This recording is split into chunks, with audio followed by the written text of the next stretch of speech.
right, 2 seconds, guys. 2 seconds, okay. Can they hear us? Yes? Yeah. Can they hear you? Need talking to our mics. Check 1 2 1 2. 1 2 3 4. Mike 1 2 3 4. This is JJ, not Mike speaking, of course. I'm Mike. You're Mike. He's JJ. Go. And a pleasant good afternoon. You are looking in live at the 2016 ECC Women's Soccer Championships here from the University of Bridgeport. My name is JJ Duke, and alongside me is Mike Moore. And Mike, it's a battle of offense versus defense today. It's one of the top scoring teams in the land with the University of Bridgeport versus one of the top defensive teams in the conference in LIU Post. And what's it going to take in a championship game to really have a difference? Because again, it's one off. It's win or go home. Well, both teams have held serve thus far with shutout victories on Wednesday.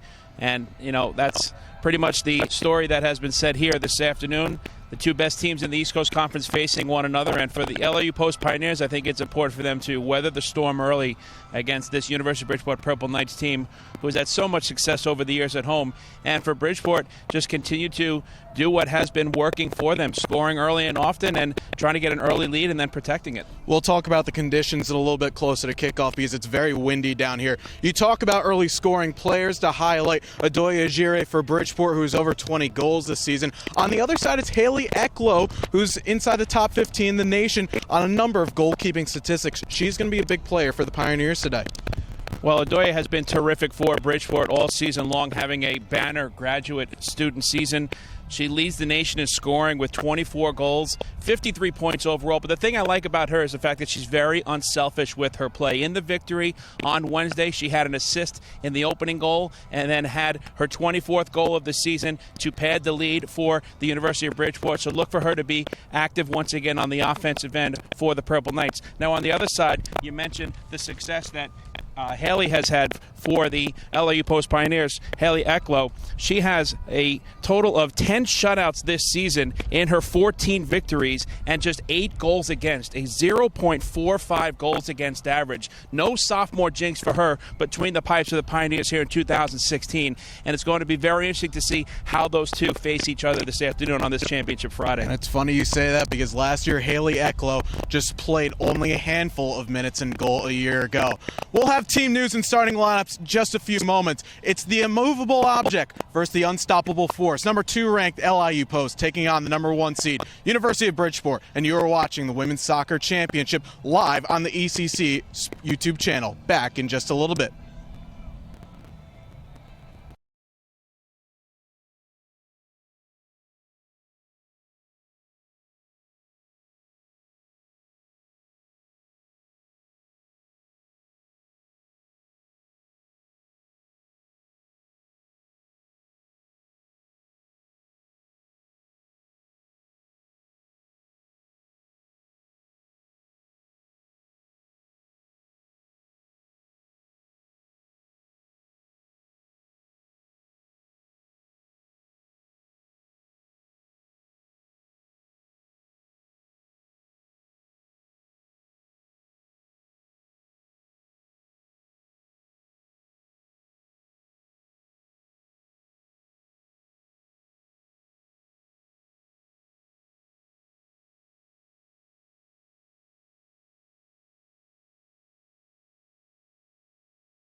Number 17, Ellie Sprang.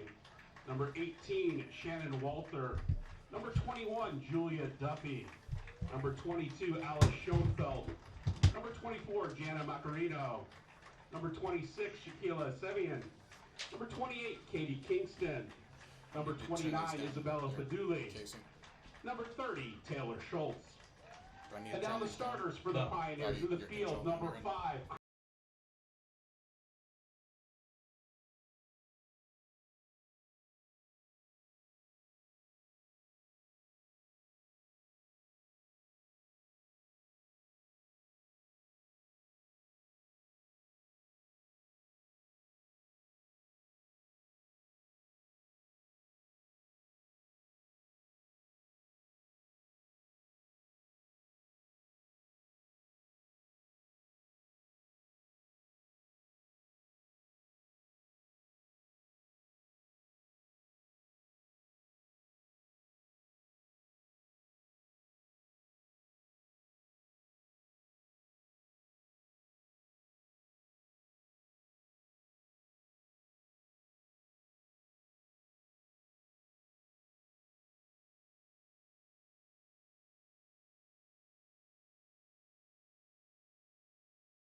Other discriminatory comments, profanities, or intimidating action on the... And welcome back here inside Knights Field on the campus of the University of Bridgeport, as we're just a few moments away from beginning the first half of action in the 2016 ECC Women's Soccer Championships.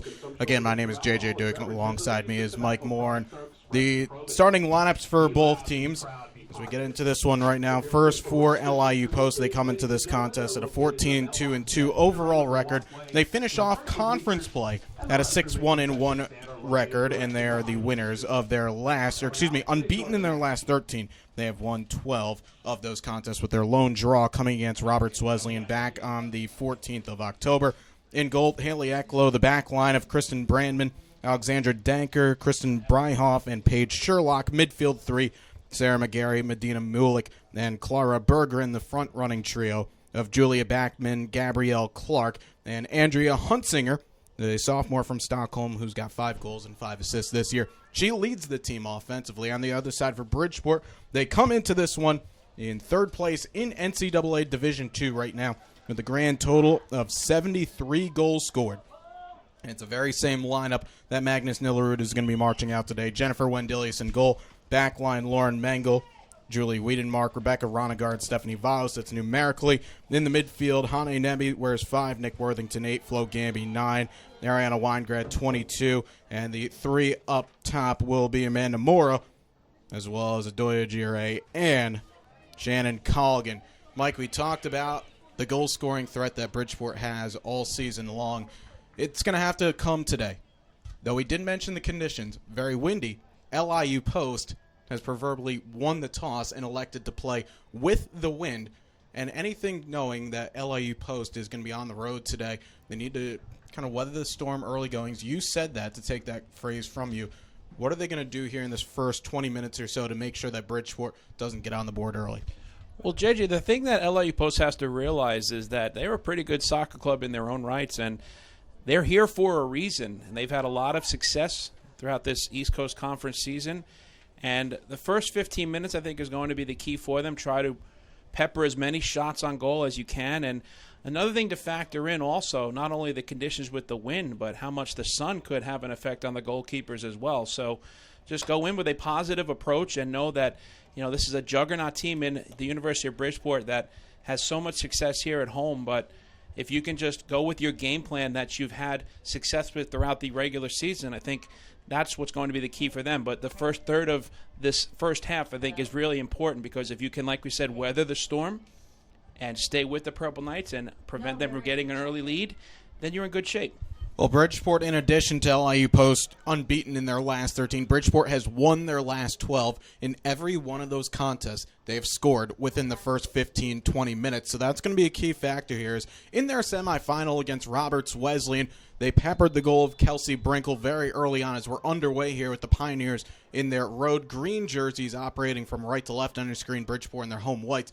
They kept shooting. They earned a penalty kick. Nick Worthington was denied by brilliant goalkeeping, but they just kept shooting.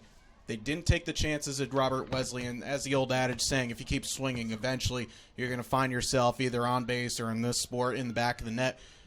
Bridgeport's going to need more of that today. If you're LIU Post, though, again, with the wind at your back, you can launch a few balls forward. Hey, what's up? You and I called games last year for Bridgeport in the postseason. They're very stout defensively. This year, it's been a little leaky at times. And in a game like this, one mistake might be the difference.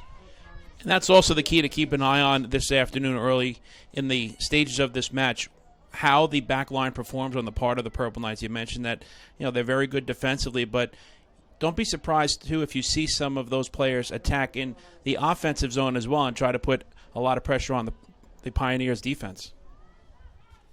Charging out of the back line, this is Flo Gamby. Interesting, Flo this season has played both as that number 3, the center back position, alongside Julie Wiedenmark, but she will also go up forward when time's called upon. But she starts in the back right now as it's switched out to the far side. This is Lauren Mengel. Overshot Ageria, just a little bit mishandled there. That looks like Bryhoff, and it's sliced away to the far side. It'll be an out for a throw, and in Bridgeport again, early goings are going to get something into the box. They want to test Haley Ecklow, as you said, one of the top goalies in the nation thus far, as well as the ECC.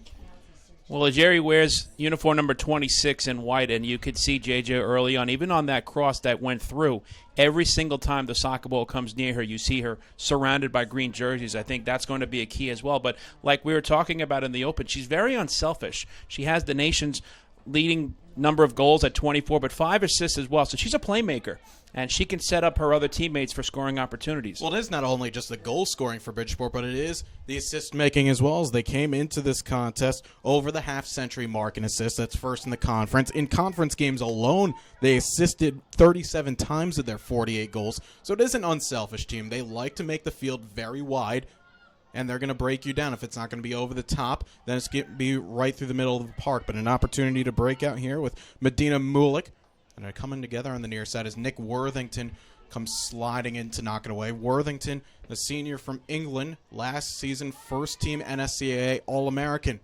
And no doubt is a player that's going to be right to that standards this year. As a ball over the top, comfortable for Jennifer Wendelius. In fact, it's going to be a matchup of Swedish netminders today, as both are sophomores. If you ask me to try and pronounce the names of their hometowns correctly, I will not get that name correct, so we'll just keep it here as it's sent through the middle. Little combination play with Gabrielle Clark, her shot blocked. And Bridgeport able to slice it away. And on the other side for LIU Post, again, a team that doesn't have the same amount of offensive firepower as they did a year ago. One of those big reasons, Suzanne Visness no longer with the program. 19 goals, 9 assists last season. 4 times All-American, 4 times ECC first team. And they've been hurt a little bit. They've only scored 30 goals this season. They returned 32 from last year, but They just haven't had that one standout striker. It's been more goal scoring by committee. Then on the flip side of that, that might help them here because Bridgeport, they're going to have to keep their eyes on more than just one striker. Well, you hit the nail on the head. That's the key here for the LIU Post Pioneers. They have the depth in terms of the scoring.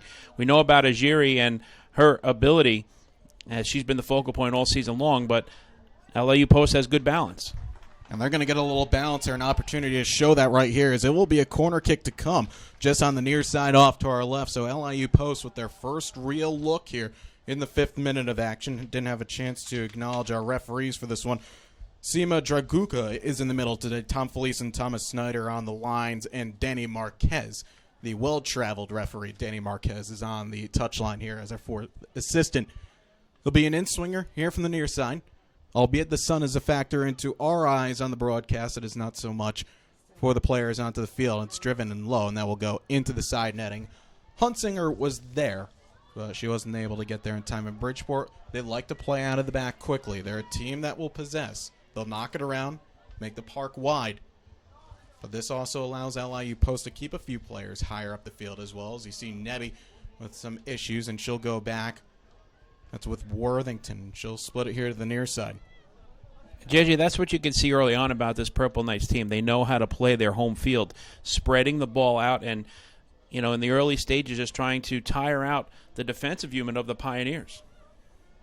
Shannon Colligan, it's a heavy touch to the middle, but able to connect with Nebby. Didn't get all that ball going over the top. Ajiri fighting for, and it's muscled away only as far as the restricted line on the lacrosse field. And Worthington will guide it back with Stephanie Vaus. And in fact, actually there was a small tactical change. I didn't even realize it until I look on the field right now. Julia Wiedenmark does not start this match. It is actually the center half pairing of Vahos as well as Gamby for the last few weeks. It's been Wiedenmark and Gamby, with Vahos injured in the middle portion of the season, starting to get back into full fitness right now. But that's a little change there from Magnus Nillerud. You don't often see that fiddling at this portion of the season, but we'll see how that goes about as Mora will work with Ronegard. Now Worthington, hustled by Andrea Huntsinger, and Ariana Weingrad will only play it out wide with Stephanie Vaus. And that's a poor, careless ball in the midfield. Huntsinger, though, not able to find it into the run of Julia Backman. Interesting story with her. This is just her 8th start of the season. Started the first game, and then did not come back onto the field until the 16th of October. Surely injury is playing a part in that one, but she is a key figure, even in limited duty, 4 goals in 7 appearances. As LIU Post will garner a foul right at the halfway line, as we're 7 minutes into this one, still looking for the game's first shot on target.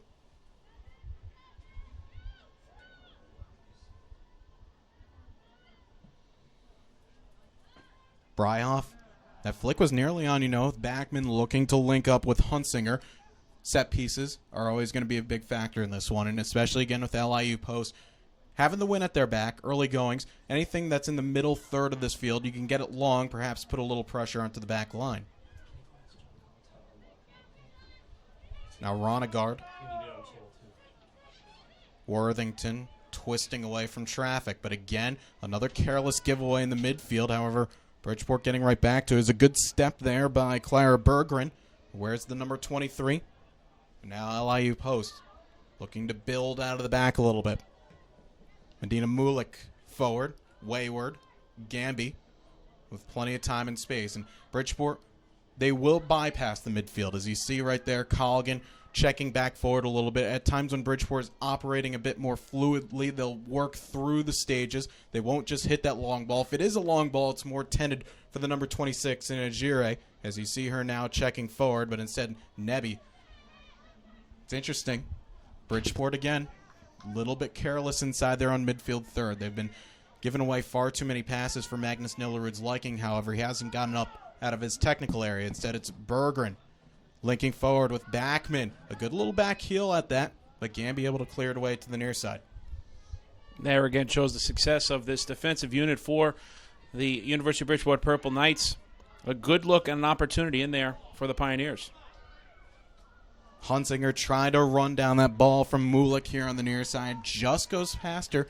out for a goal kick, though. I think if anything to take out of this first 8.5 minutes or so, it's a brighter start from Mark Dawson's side, ninth-year head man for LIU Post. He was a man coming into the season with 109 career victories, already the most winningest coach in program history. In fact, passing the college coach at my alma mater, that would be Drayson Hounsome, now of Rider University, who picked up just over 100 victories in his time down on the island. But Dawson has definitely put together a very strong program here, looking to pick up their first victory in the conference tournament since 2010, where they defeated Queens in overtime. Ball over the top. Hunzinger there. Good sliding challenge out of the back. That was by Worthington. And a foul that goes against Bridgeport as Hunzinger a little bit untidy against Vahos. And there's another sign there for the visitors. Very much early goes again, but still, they've created the better looks.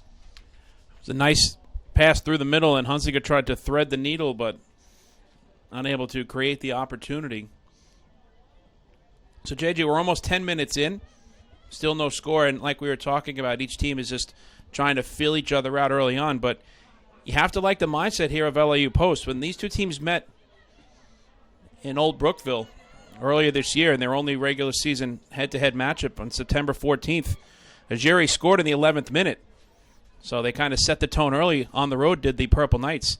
And that was a match that had even more intrigue, as non-traditional variety match only lasted 71 minutes due to a very nasty storm that went through the entire region on that day. I remember I was actually working volleyball at Fairfield University and at old Alumni Hall, and I can hear the thunder rolling as Ajire trying to roll into the area, but Hecklow, good work there to close the angle down. Colligan, her shot blocked down as well. That's the first test for the LIU post netminder. She came out well, knew her angle, and with a little bit of the footwork, able to guide it away. And that's a snap decision that the goalkeeper has to make there. Do I stay between the pipes or do I come out and be aggressive? She came out, and Ajiri lost the handle just momentarily, and she got the shot off, but a good slide save there by Ecklow to keep this game scoreless. Well, Haley Ecklow hasn't allowed a goal in 8 straight appearances dating all the way back to October the 10th.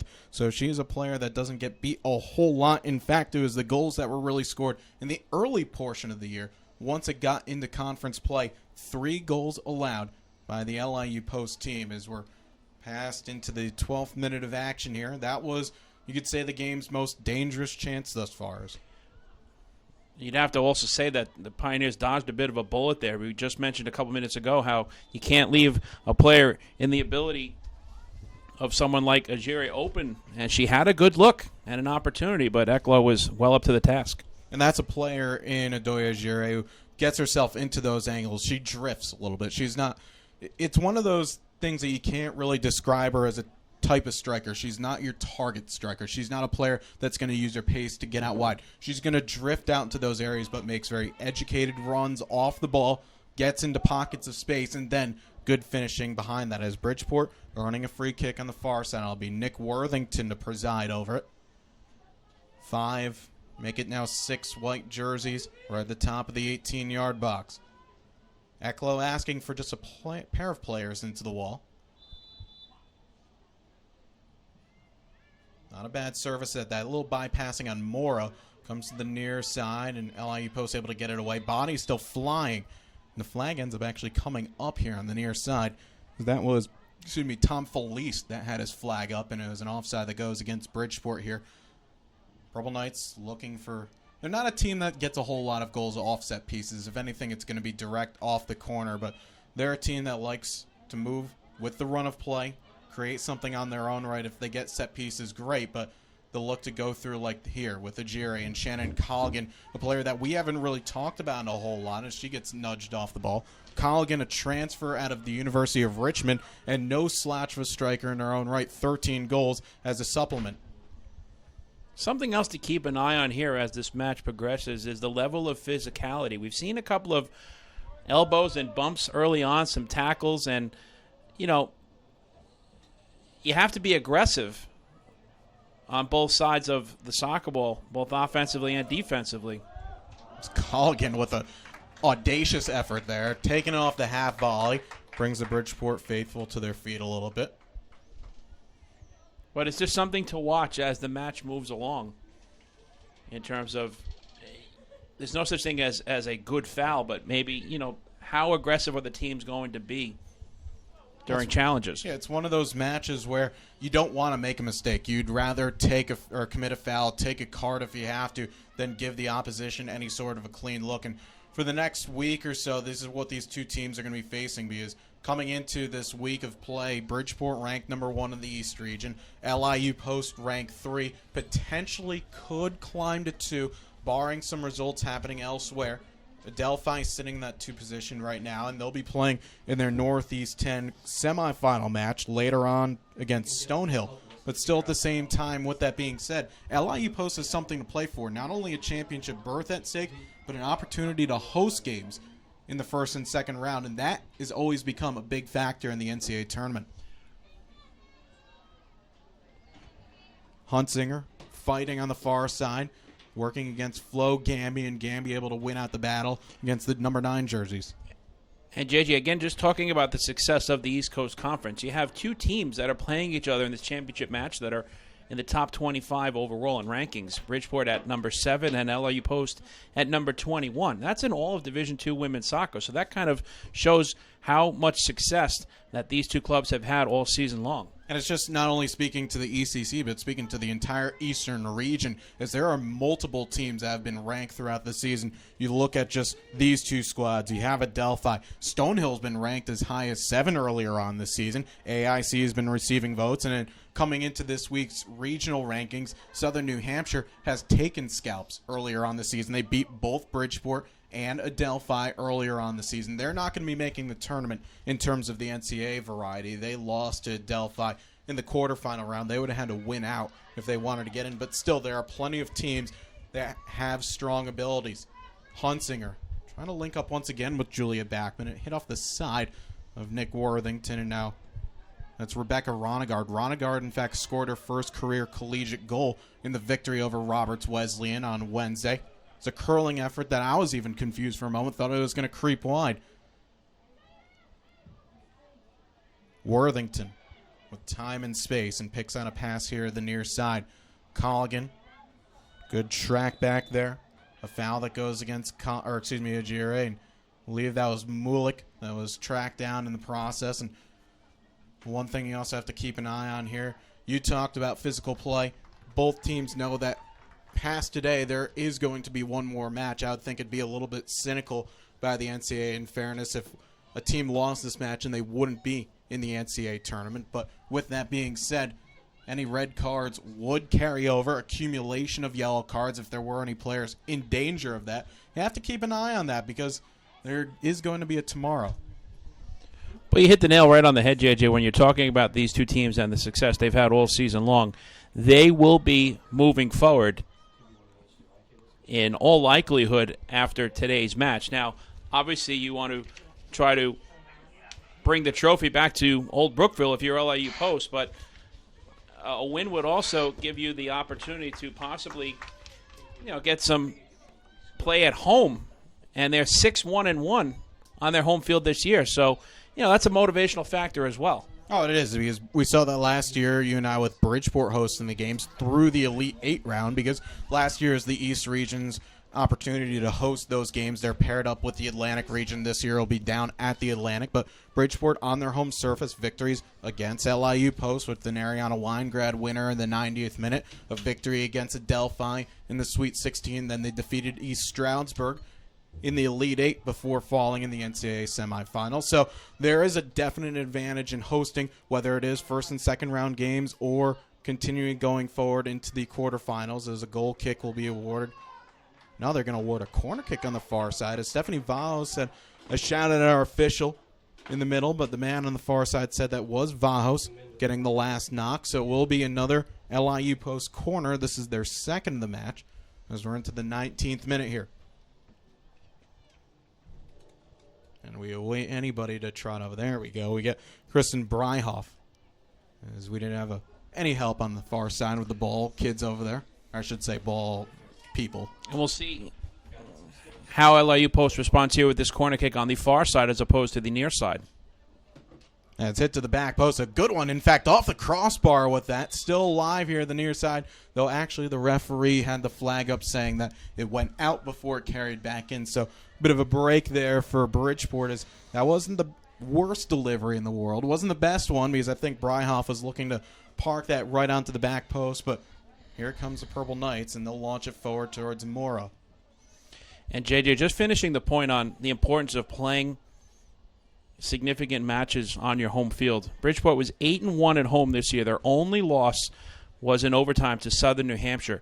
Dating back to 2010, in 69 matches played here at Knights Field, they're 65-2-2. And that loss against Southern New Hampshire, as Nebby loses her boots in the process, that was a heavy coming together between her and Kristen Brandman. The referee is going to have more than potentially just a word with that, but that loss against Southern New Hampshire was the first loss since middle of 2012, and we have our game's first yellow card here, as Brandman will go into the book in the 20th minute for a very heavy challenge.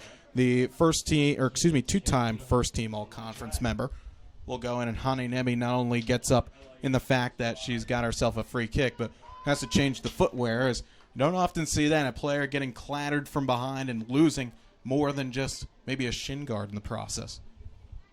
And there again is that level of physicality that we talked about just a moment ago. A good opportunity here for the Purple Knights to take the early lead. Ecklow asking for just a pair of players into the wall, and Worthington to serve. Cleared away first time to the far side, running onto it. And cleared away to the far side, Paige Sherlock. And that's interesting with Brandman, by the way. She's a center back for LIU Post, so you have Brandman into the card. Bridgeport might look at that as an opportunity to run at the LIU post, number 5, and maybe make her think about another extra challenge or two. Switch to the near side in Worthington. She has Ronegard with her. And Bridgeport find and Pronic, they do not, as Ronegard.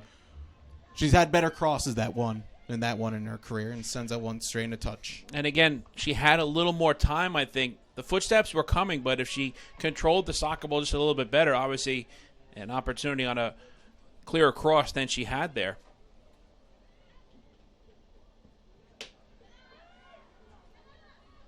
Strong one in the air by Nebby, and she'll get the return pass from Colgan. Trying to link up with the Jerry to the near side, but comfortable once again for Haley Ecklow, who set a season high of 8 saves back in the opening match of the season. That was against Southern New Hampshire. Had 7 saves twice. That hasn't had to make more than 5 saves in any contest in over a month. Picked up the clean sheet in a 2-0 victory a couple of days ago against Mercy. And she really just has been terrific for the Pioneers all season long. She was responsible for each of their 14 victories and just 8 goals against, as we were talking about in the open. Just tremendous. Gamby still fighting, Moore, and the referee's going to pull this one back for a foul. Very interesting decision there by our center official. I think more likely than not he would have let that go because Moore kept the advantage on, but it's going to be a free kick right outside the 18, and in fact it's not Worthington to step over, it's Shannon Colligan. So the senior from Greenwich, not too far away here from the University of Bridgeport, had goals in 6 straight contests before denied of any goals in the semifinal against Roberts, with an opportunity here. And if you take a look now, JJ, at Ecklow, you can see that she's kind of shading her eyes from the sun. That could factor in on this shot as well. Right outside the area. Ecklow asking for a few in the wall. Not too bad of a strike, Still was rising. Colligan looking for that to just dip a little bit more into that upper corner, but Bridgeport coming closer and closer, and that's a set piece that maybe you'll want to have the keeper make a save on, if anything. As you said, sun right into the face of Haley Ecklow. Perhaps maybe look for a loose rebound if you drive that with a little bit of pace, but LIU Post let off there in that opportunities. We're coming up on the halfway point here in the first half. JJ Duke and Mike Moore here with you from the University of Bridgeport in Bridgeport, Connecticut. This is the final of the 2016 Women's Soccer Championships as Bridgeport defeated Roberts Wesleyan 4-0 back on Wednesday evening. It was LIU Post a 2-0 victory at home over Mercy on Wednesday. A shot from distance, that'll be a comfortable take for Wendelius. That was well from outside. And it was taken by Paige Sherlock. And JJ, these are two of the best goalkeepers in all of NCAA Division II women's soccer. And, you know, another thing to watch here is the condition of the field. You might be used to playing on the grass at LIU Post, the Pioneers. A couple of shots here, you could get a deflection off of the one hops. These goalkeepers usually hang on to them, but who knows? Colligan in space, but lost it off her right foot, and she knew it immediately. Able to run with his Brandman, and now a counter could be on here on the near side. Mulick with time. Worthington, a lovely slide tackle there. Does concede possession. No, in fact, the referee is going to say it's in favor of Bridgeport, and that's why people like the play of Nick Worthington. She's box to box as a defensive holding midfielder, can get up into the attack when she needs to, but can come back and make those sliding challenges. Knew exactly at a time that now. Once again, Bridgeport over the top, looking for Gire, and it seems that LIU Post has started to figure out a little bit of the service that Bridgeport wants to play. They're looking to hit more direct balls in the intent of the number 26 as Moore gets dropped down from behind. But so far, we said early, LIU Post, if they want to be successful in this match, get through the first 20, 25 minutes. They haven't allowed really any difficult chances at Haley Ecklow. She had to really do more of her own work in coming out to make a stop on Agire in about the 12th, 13th minute or so. But so far, it's so good for LIU Post. And just going back to what you were talking about earlier with the free kick that the Purple Knights had just outside the 18-yard line, it was a high-rising shot over the crossbar, but, like you were talking about, you want to get those shots on goal because anything can happen off of a deflection and a rebound. Those are the opportunities that are few and far between sometimes, and you need to take advantage.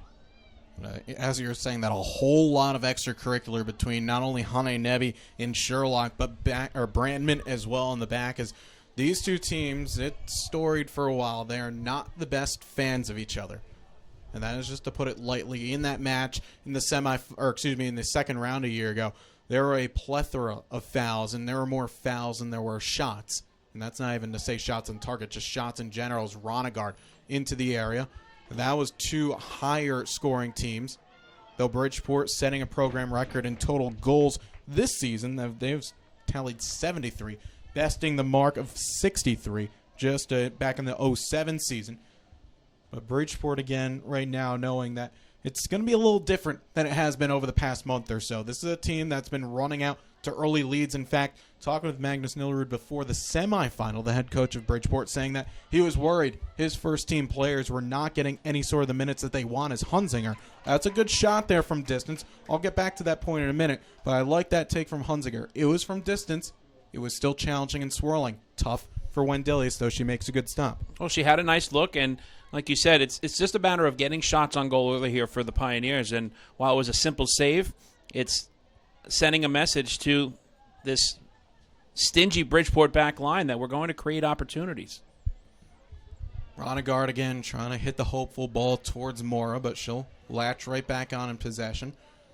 I was going with and saying as Magnus Nillerud, he's only been marching out as starting 11 for really 30 minutes or so for the past few weeks against ECC opposition because they've been scoring early and often, and he doesn't like running up the score. And then people would say, well, they've been winning by 6-7 goals to nothing. In fact, twice they put in 9 against Queens and St. Thomas Aquinas, but that was when the reserves were, and he took his starters out after about 30, 40 minutes or so. And match fitness was a real issue for this team. They just didn't have enough games behind them and minutes at this point that you'd want. So I'm not surprised at the same time seeing that Bridgeport a little slower off the bounce here. And LIU Post has been playing, albeit they've been winning a lot of their matches. They've been a lot closer. Well, Bridgeport's playing in match number 19 on the season, and they've only allowed 15 goals. 73, as you said, a program record scored on their end. So they're a plus 58 in goal differential. That's a ridiculous number. And a lot of that's coming in the past fortnight. As you look at, again, the results that they've had over the past few weeks, 7-0 against Damon and Roberts, 9-0 against Queens. The chance could be brewing here on the near side. It's cleared away. Early goings, it wasn't as easy for them. Again, LIU Post and Bridgeport opened up the season all the way back on September the 14th. And then Bridgeport had this very odd run where they did not play very many, if any, conference games up until they restarted play back on the 8th against NYT. But even that being said, once they play that match against LIU Post. They lost to Southern New Hampshire. They went on the road to Western Washington in the National Game of the Week at Division II level, game that was seen on ESPN3. Bridgeport lost 5-0. They were not happy about that decision. In fact, that's what sparked this run. They have won 12 straight on the bounce, and they've been looking very comfortable doing that. And they're also unbeaten in their last 19 ECC matches. That's something to factor in as well. 18-0-1. They have just been the premier team, the elite team to beat here in the ECC over the past few seasons. And you have to look back a long ways to when they were been beaten in regular season. Obviously, the 2014 ECC championship game they lost to at Mercy. But, yeah, they've been a force to be reckoned with in this conference as we're closing in on the half-hour mark. A step in by Nebby. And the one thing that I've seen from this referee is he's allowing physical play to carry on. You just see that challenge right there on the ball with Sherlock as she knocked down Nebby from behind. Now this is Clara Berggren trying to play 1 and 2 with Hunsinger. And Hunsinger's shot blocked down. Bridgeport able to shuffle it away back to the feet of Worthington. Agire. A shot of a handball there, none given. Adoya not able to run this one down as Bryhoff will guide it back to Eklo. That's where Bridgeport, when they can link like that, coming out of the back quickly, they can be more successful. But today, they've been denied of that. Mangle. Agire looking again to turn. A lovely challenge by Brandman. Stuck her right foot in there just to the right time. Avoid the foul because, again, remember, she picked up a yellow card back in the 25th minute. Mulick. Stepped in by Nebby, and Worthington wins possession right back there. Subs on both benches getting ready to go here in the final quarter of an hour in the first half. Agire trying to help it on towards Colgan. Doya coming into this match, goals scored in 11 consecutive contests, which what I'm being told is the best in the region. We are unsure. Stats are not being provided by the NCAA in terms of if that's a season high this year, but one would have to think with the Doya Agire being tied for first in the NCAA Division II ranks in goals scored, one would think her 11 straight may be a season high. And now, JJ, 30 minutes in, the next whistle, we are going to see our first substitutions of the match. Yeah, we will. So we have Julia Duffy and Alice Schoenfeld, who scored the insurance goals, a penalty kick with 20-plus minutes to go against Mercy. On the other side, Julia Wiedenmark to help on the back line and allow Flo Gamby to carry a little bit forward into the attack as she's been, again, helping in defensive duties. Another coming together there. This time that was between Sarah McGarry as well as Weingrad. A shot from distance goes just wide. That's where we're going to get those subs. And in fact, also now joining Amy Strath will join the fray as Amy Strath. She's been one of those players that has taken advantage of the opportunities of playing in those minutes of games for Bridgeport that have come out, in the sense of they scored so many goals very early on. Strath has come in, and in fact, she has scored a fair amount of goals. She has 4 goals and a pair of assists, and now getting some minutes in a game that means a whole lot. And that's why you want to take advantage of any time you get an opportunity to play. Well, it's a balanced attack on both sides. I mean, we know about the ability of Agire, like we were mentioning throughout this first half, but you get to this point in your season for a reason that has to do with every single player on the roster contributing throughout the course of, as they always say, it's a marathon and not a sprint, even in the ranks of a soccer season. So, it's a testament to the coaching staff and knowing their personnel and when to use substitutions. Substitutions, it's important, the time and selection as to when you use them throughout the course of a match. A foul on the far side of the field as Mangle gets dropped to the turf and an opportunity for Bridgeport to get forward. So those tactical changes see Wiedenmark slide in the back line for Bridgeport, and Strath will hold now as you see her on the ball right now. A junior college transfer originally hailing from Aberdeen, Scotland. Comes here the near side. Didn't see, excuse me, my apologies. Duffy has come over to the near side. She's fighting for that challenge in the middle, and then just behind her a little bit, Schoenfeld will help out on the back line as I don't see... I'm actually trying to see the player that came off at the moment, but we'll try and get to that when we will. But she is on that defensive duties, and in fact, you see her on the ball right now, and Alice Schoenfeld. Going to switch to the far side. McGarry loses out in the midfield, and now Bridgeport can build here. This is Gamby with a little bit more extra. Has players with her. Still slow to bring that to. Now she has a shot with Weingrad, and it was curling. Was always going away from goal at that time, so he'll go out for a goal kick as Haley Ecklow. Again, with the real one save that she has made here. That was one coming back on about the 12th minute or so when she had to deny Adoya Gire in from close range. And it was, in fact, Backman that did come out for Duffy. Now, granted, it's not really more of a tactical change. It's just players coming off for various, but she'll go into the back line.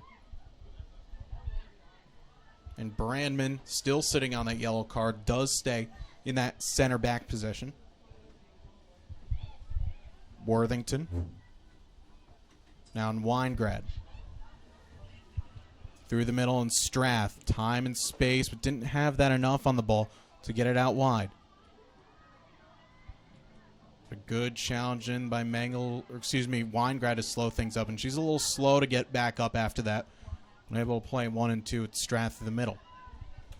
JJ, as you can see here, possession is the key. Neither team they're being very patient, trying to create the opportunities. No sense of panic on either end.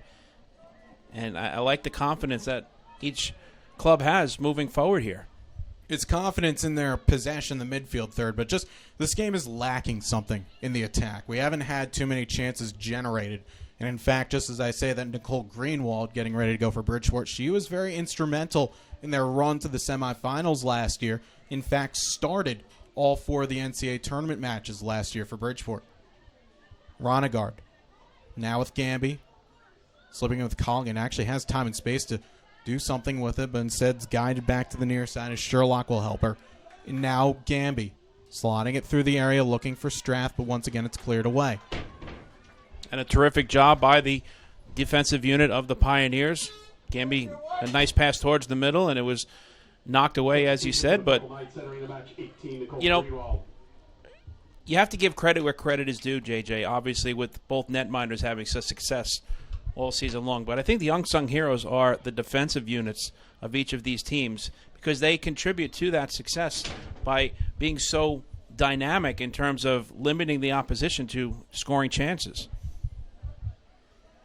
So off comes Shannon Colligan, and it is Nicole Greenwald. It's interesting there as Colligan, similar to Gire, has been deprived of real many quality goal-scoring chances. But Worthington has now stepped forward. That's a good switch here the near side. And Flo Gamby with time and space. A good ball to the back post, just bypassing Gire. Still Weingrad, always available to shoot from distance. Said she elects to pass and puts it right into the feet of McGarry on the far side now. Hunsinger, but Vaos strong and able to carry forward. Good work there by Stephanie Vaos. Again, only just playing a handful of matches up until this portion as she was injured for a time. Agire has helped to her left, goes with the shot. Doesn't get a whole lot of contact, but that's better from Adoya Agire, the grad student from Spain. Last year with Anderson College down in South Carolina, 22 goals and 7 assists. Good for all Southeast region, not in the NSCAA, but no doubt with her goal-scoring rate this year, there will be All-American status coming to her just in a few weeks. And you saw that opportunity there that she had. She was able to knife her way through a pair of defenders. Didn't get the best shot off with the left foot, but it was still an opportunity. Gamby has bypassed one defender. Still has a couple with her. A chance for Greenwald, and a good challenge there through the middle knocks it away. Gamby electing to play that one to the back post, and it just goes past Agire. However, it was played out for a corner kick as Schoenfeld was there. And two good looks there from the Purple Knights. You could start seeing here now the level of aggressiveness on the part of the Purple Knights. This was the time where Bridgeport got their goal against Roberts Wesleyan. It was in the 38th minute from Hane Nebi. It was from the run of play, however. This time, Nick Worthington, with 8 minutes to go exactly, she'll play it in from the far side. And hit to the near post, flicked on, just goes wide. However, Amy Strath called for the foul as she lunged onto the back of one of her defenders. Bridgeport, they've been waiting for this. They've been waiting to get a couple more attacks here, and they're starting to find themselves a little bit closer to finding the opener. If you're LIU Post at this moment, they've seen Bridgeport gain confidence in the attack. You want to get yourself through the rest of the 7.5 minutes and get to halftime. And that was their 95th corner kick of the season, too, JJ. A lot of people don't realize that, they create good chances off of corner kicks. That's what Bridgeport does throughout this entire season. Well, if it's not someone heading it down, it's a player like Nick Worthington who scores directly. Had one Olympico against Damon that came off to the goal from our left side. Bridgeport will be attacking there in just a few minutes. Service toward Greenwald. It's cleared away and sliced right back inside. This time it was Alexandra Danker to slice it away. Now Julia Duffy. Clara Berggren. Good step over by Clark. We haven't called her name a whole lot today. Gabrielle Clark, a freshman from Washington. Sent here to the near side. Knocked ahead forward by Sherlock. Looking for any sort of runner to get onto it. Now Berggren again. Chance could be brewing here for the visitors. To the near side, the cross in by Duffy. It's cleared away, and Worthington will wriggle herself out forward. Worthington. Greenwald playing the 1 and 2, and Amanda Morrow, Flo Gambia with time and space. She will turn it back to Greenwald. Not sure if she wanted to cross that one or chip it to the back post. Half in mind, one a dozen to the other, and goes all the way out to the far side. Bridgeport maintaining possession with just under 6 minutes to go here in the half. Huntsinger. Haven't had a whole lot of touches for Andrea Huntsinger. Can only just work defensively. It'll be a throw-in for LIU post, an opportunity for Katie Kingston to check back into the match. As she'll trot on, and checking off here the near side will be Gabrielle Clark. To the match with Pioneers, 28 Katie Kingston. Well, coming up to this point in the match right now, Mike, we're last 5 minutes or so. This will really kind of change the team talks. I know you and I, when we broadcast Bridgeport basketball games, always talk about how these last few minutes of a half and the first few minutes of the second can really alter things. In a championship one-off match, your game plans can go right into the trash or right back into elevation status, depending on what you do here. But this is not a time to take lightly. Absolutely not. And, one mistake could prove to be the difference in this championship match, and that's why you have to be very selective and careful and patient with your decisions here in the final 5. Strath has time. Lexico, the near side. Ronegard will be able to keep it in. Worthington electing to play it first time. A lot of spin on it. Jire, it's a half chance there. It'll float over the bar. Eklo gave it the look, but it'll be out for a goal kick with 4:20 left here in the opening half. Again, the winner of this game will get the automatic berth into the NCAA tournament as the 3 conferences in the East region. Each team will get an AQ, each conference will get an automatic qualifier, and then 3 at-large teams. You would figure neither of those teams in this circumstance, Bridgeport, LIU Post, will need any sort of help, as both rank comfortably inside the top 5 in the region, should get the job done and be playing into November. Shots right now are 7-4 in favor of the Purple Knights. I think, if anything, that might be it's a little generous in the sense that Bridgeport, maybe not so much generous in terms of the amount of total, but I haven't thought of many too clear-cut chances for Bridgeport that they've really tested Eklo. I mean, again, we mentioned that one on target 10, 12 minutes in where Ajire got in behind, but Eklo was able to win the race to the ball. But outside of that, I think really it's been more LIU Post that's gotten the better looks on goal. But again, still time for that to change as the referee will award a foul. This will go against Strath with 3:10 left. The locals starting to get a little restless here, thinking that was a fair play. The referee, though, in that sense, has been lenient in the allow of physical play that he has. Again, 1 card issued. That came to Kristen Brandman. And outside of that, really, it's been rather flowing here. Not a whole lot of stoppages. Let physical play carry on. If he's letting one side, it's both sides with that. It's Kristen Bryhoff will knock it forward. Wiedenmark helped it on away. McGarry never got anything to it, and it'll be sliced away into the near side. Greenwald fighting for it. Sherlock and Bridgeport will get the final phase away. Maybe one more good look for either team before we go into the interval. It's given away right in the middle of the park by Kingston. Now Bridgeport, can they work with Worthington? Instead, she goes back. I don't mind that pressure there by LIU post. As Bridgeport, at moments this year, they've had some issues building out of the back. They don't just try and play it long. They want to possess. This time they've been able to broke, and now Gamby. It's a good switch to Jire. Might have been better to let that go to Mengel on the far side. Strath. Now Ronagard with 1:45 left. Gamby, Ajire flicks it on, and Mengel will run this down. Low into the area. Strath was there. It's cleared away well. That was by Brandman. And it's out for a throw-in with 90 seconds. Purple Knights are again getting closer. Can the Pioneers see out this last 85 seconds?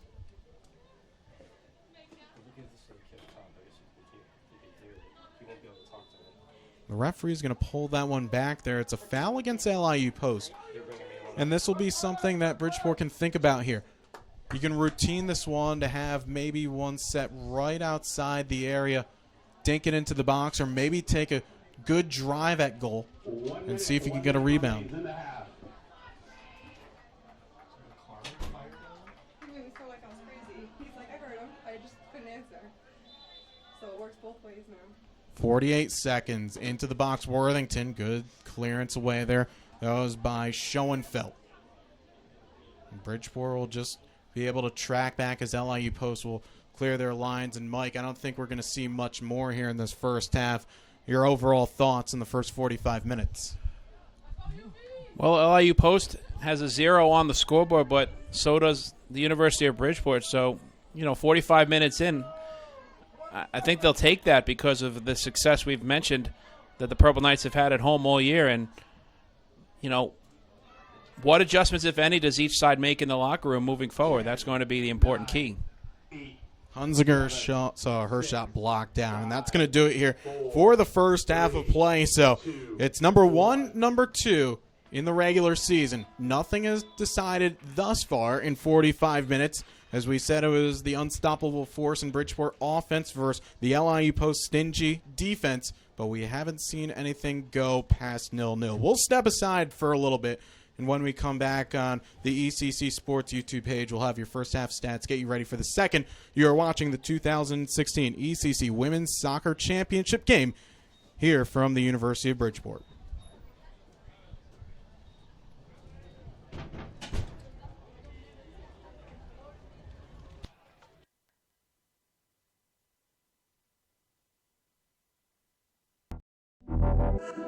Champions know how to seize opportunities. When they see moments of greatness unfold right before their eyes, they push as hard as they possibly can, and then they push harder. Because the heart of a champion never settles, never quits, and never stops giving its all. We are champions. We are Division II. We go big, we give it everything we've got, and we win.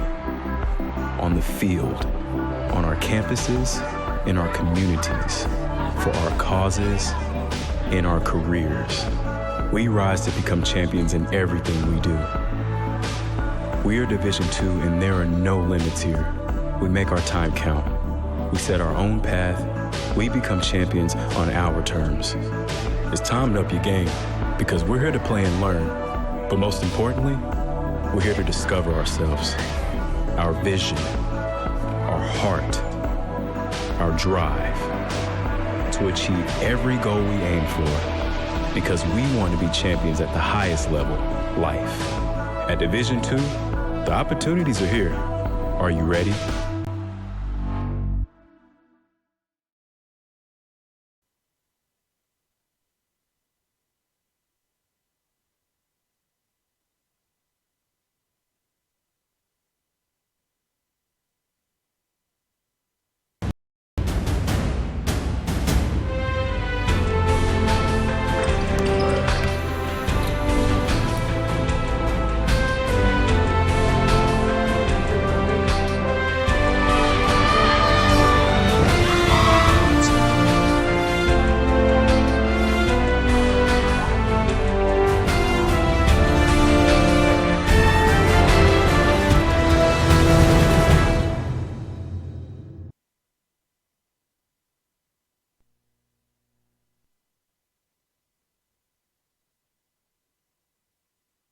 If I lose, I'll respond with respect.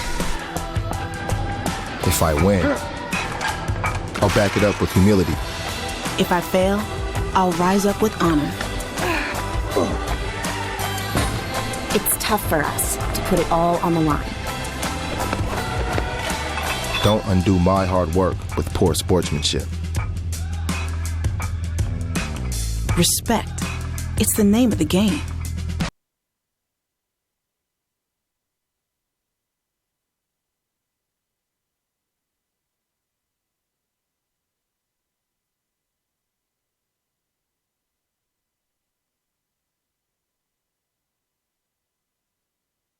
Connecticut and the metropolitan New York area to Western New York.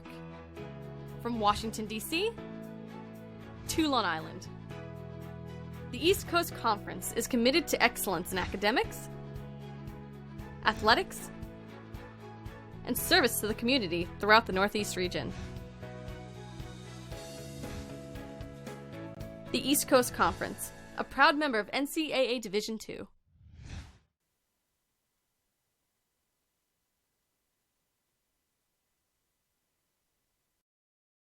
This is LIU Post. We are pioneers in spirit and in practice. On the boards and beyond borders. This is LIU Post, a leader in business. An international destination for the arts. An engine of experiential education. Where entrepreneurs get their start. Accomplished alumni give back. And innovative degree programs connect. For a 360-degree view of the world. This is LIU Post. Where the pioneering spirit soars. LIU Post.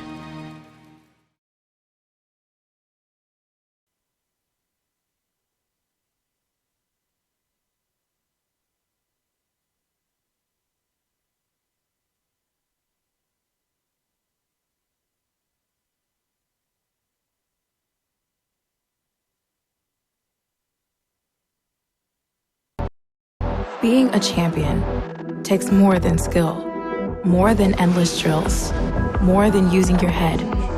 Being a champion takes the heart to give it your all, the agility to thrive from any angle, and the relentless drive to be the best. Welcome to Division II, where the pursuit is yours to create, and the question isn't, can you do it? It's will you?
And welcome back here as we're moments away from beginning the second half of action. You're watching the 2016 ECC Women's Soccer Championship game here from the University of Bridgeport. Scoreless between the number 1 seed Purple Knights and the number 2 seed LIU Post Pioneers.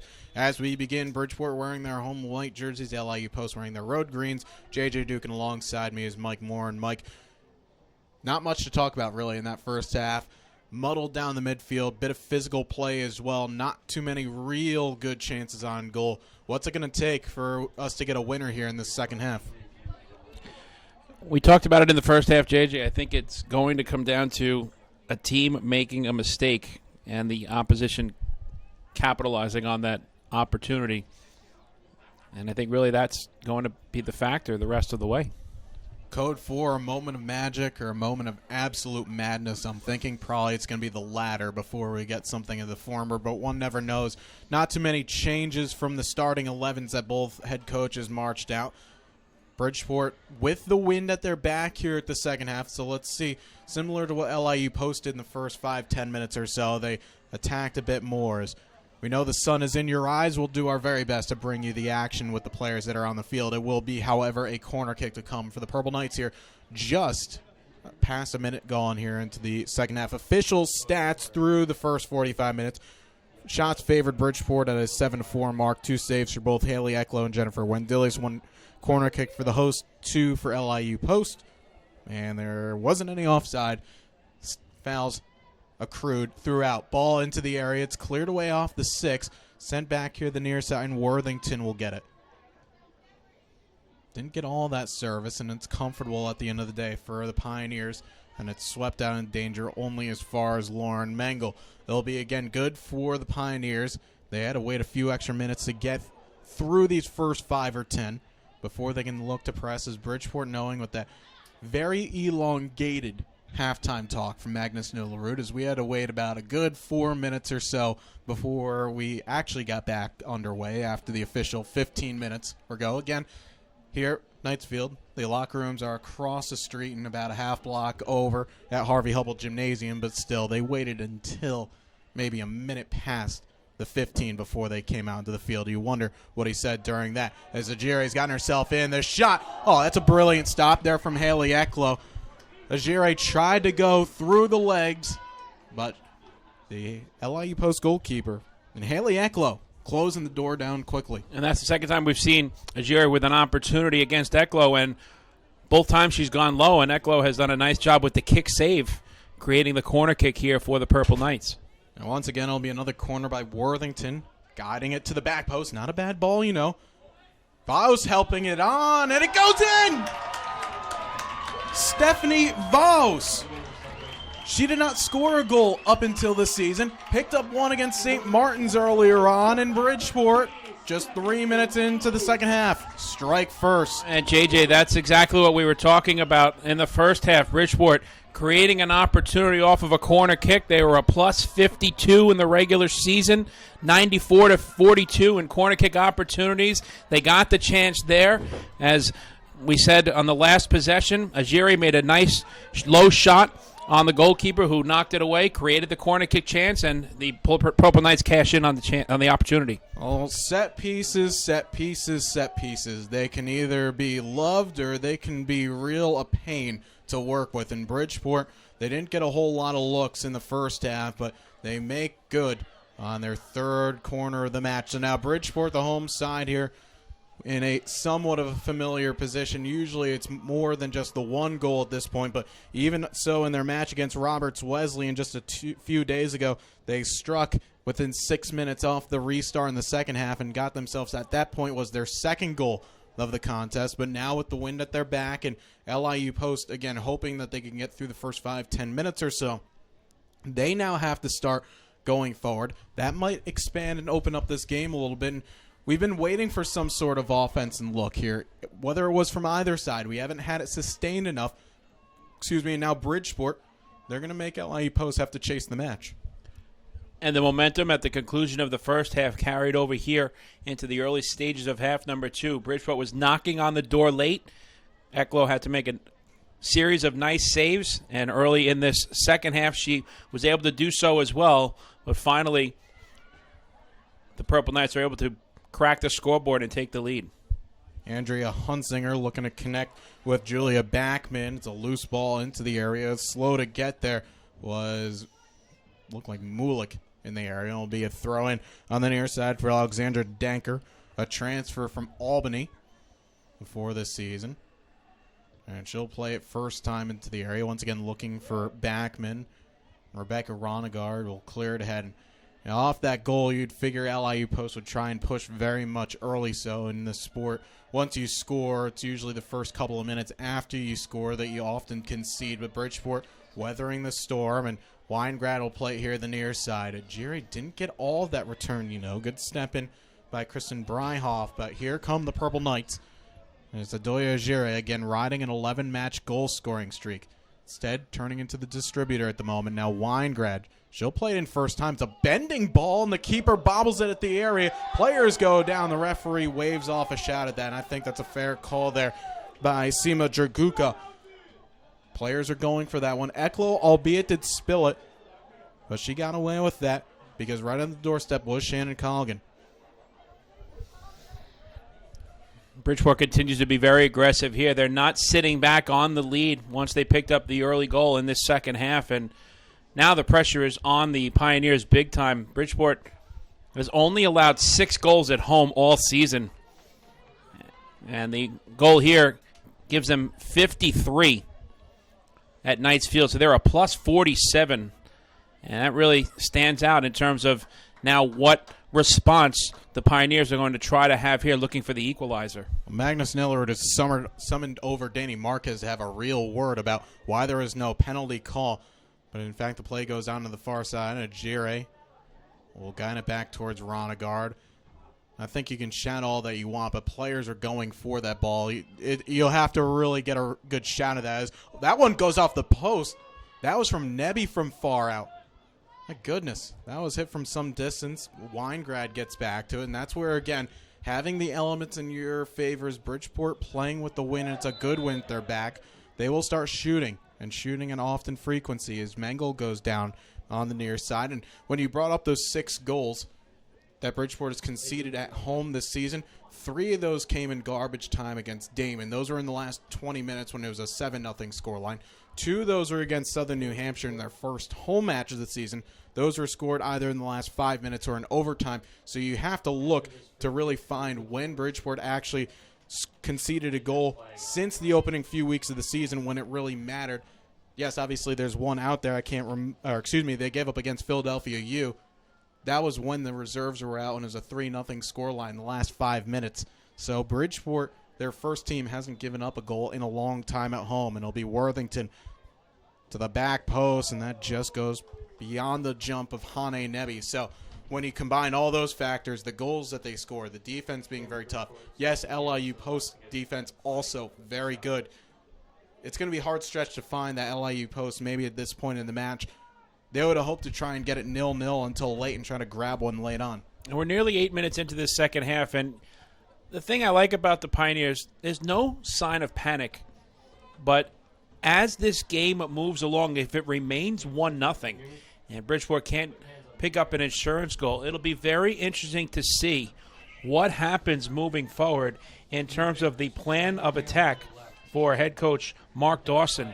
Does he start to be more aggressive and bring the back line up into the attack zone, or do you just continue to go with the approach that you've had thus far, even though you're down a goal?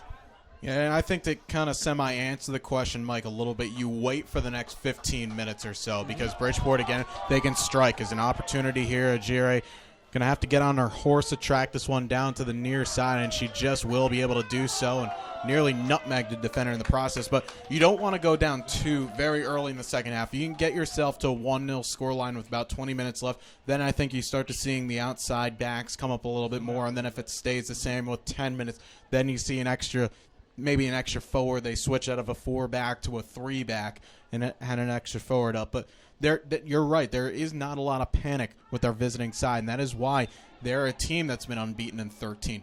They don't go behind a lot, but at the same time, they're used to playing in these very close games. There'll be a free kick to come on the near side for the Pioneers. Brian Hoffel wait for her team just to get a little bit forward. And you can see on the flight of that ball, really have to get over that one and put it right through the wind. Is anything lofted overhead? Well, it's just going to either do one of two things, die right in the air, or slice out of bounds, and that long ball intended for Hunsinger just went right into the team's bench. If you're just tuning in here to the ECC YouTube channel, it was a Stephanie Viles 48th minute goal that's given us the difference thus far. It was off of a corner kick ball sent back into the area, and Viles headed it home. But it comes off of set pieces, and Bridgeport now, if they can accrue a fair few more, they're going to keep floating balls into the area. This is a team, albeit, remember, that likes to play with the ball on the ground. They're not a direct team. But in one-goal games, things change. And as you can see with that win, that just blew Worthington's free kick, which is destined for Gire, well over and out for a goal kick.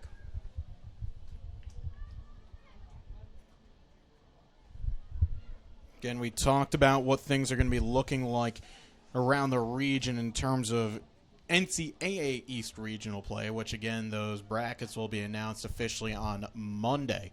But the winner of this match will get an automatic qualifying berth. You'd think both teams are going to be in, with, again, the top 6 going. Each conference in the region, whether that be the ECC, the Northeast 10, the CACC, all the winners will get an automatic berth.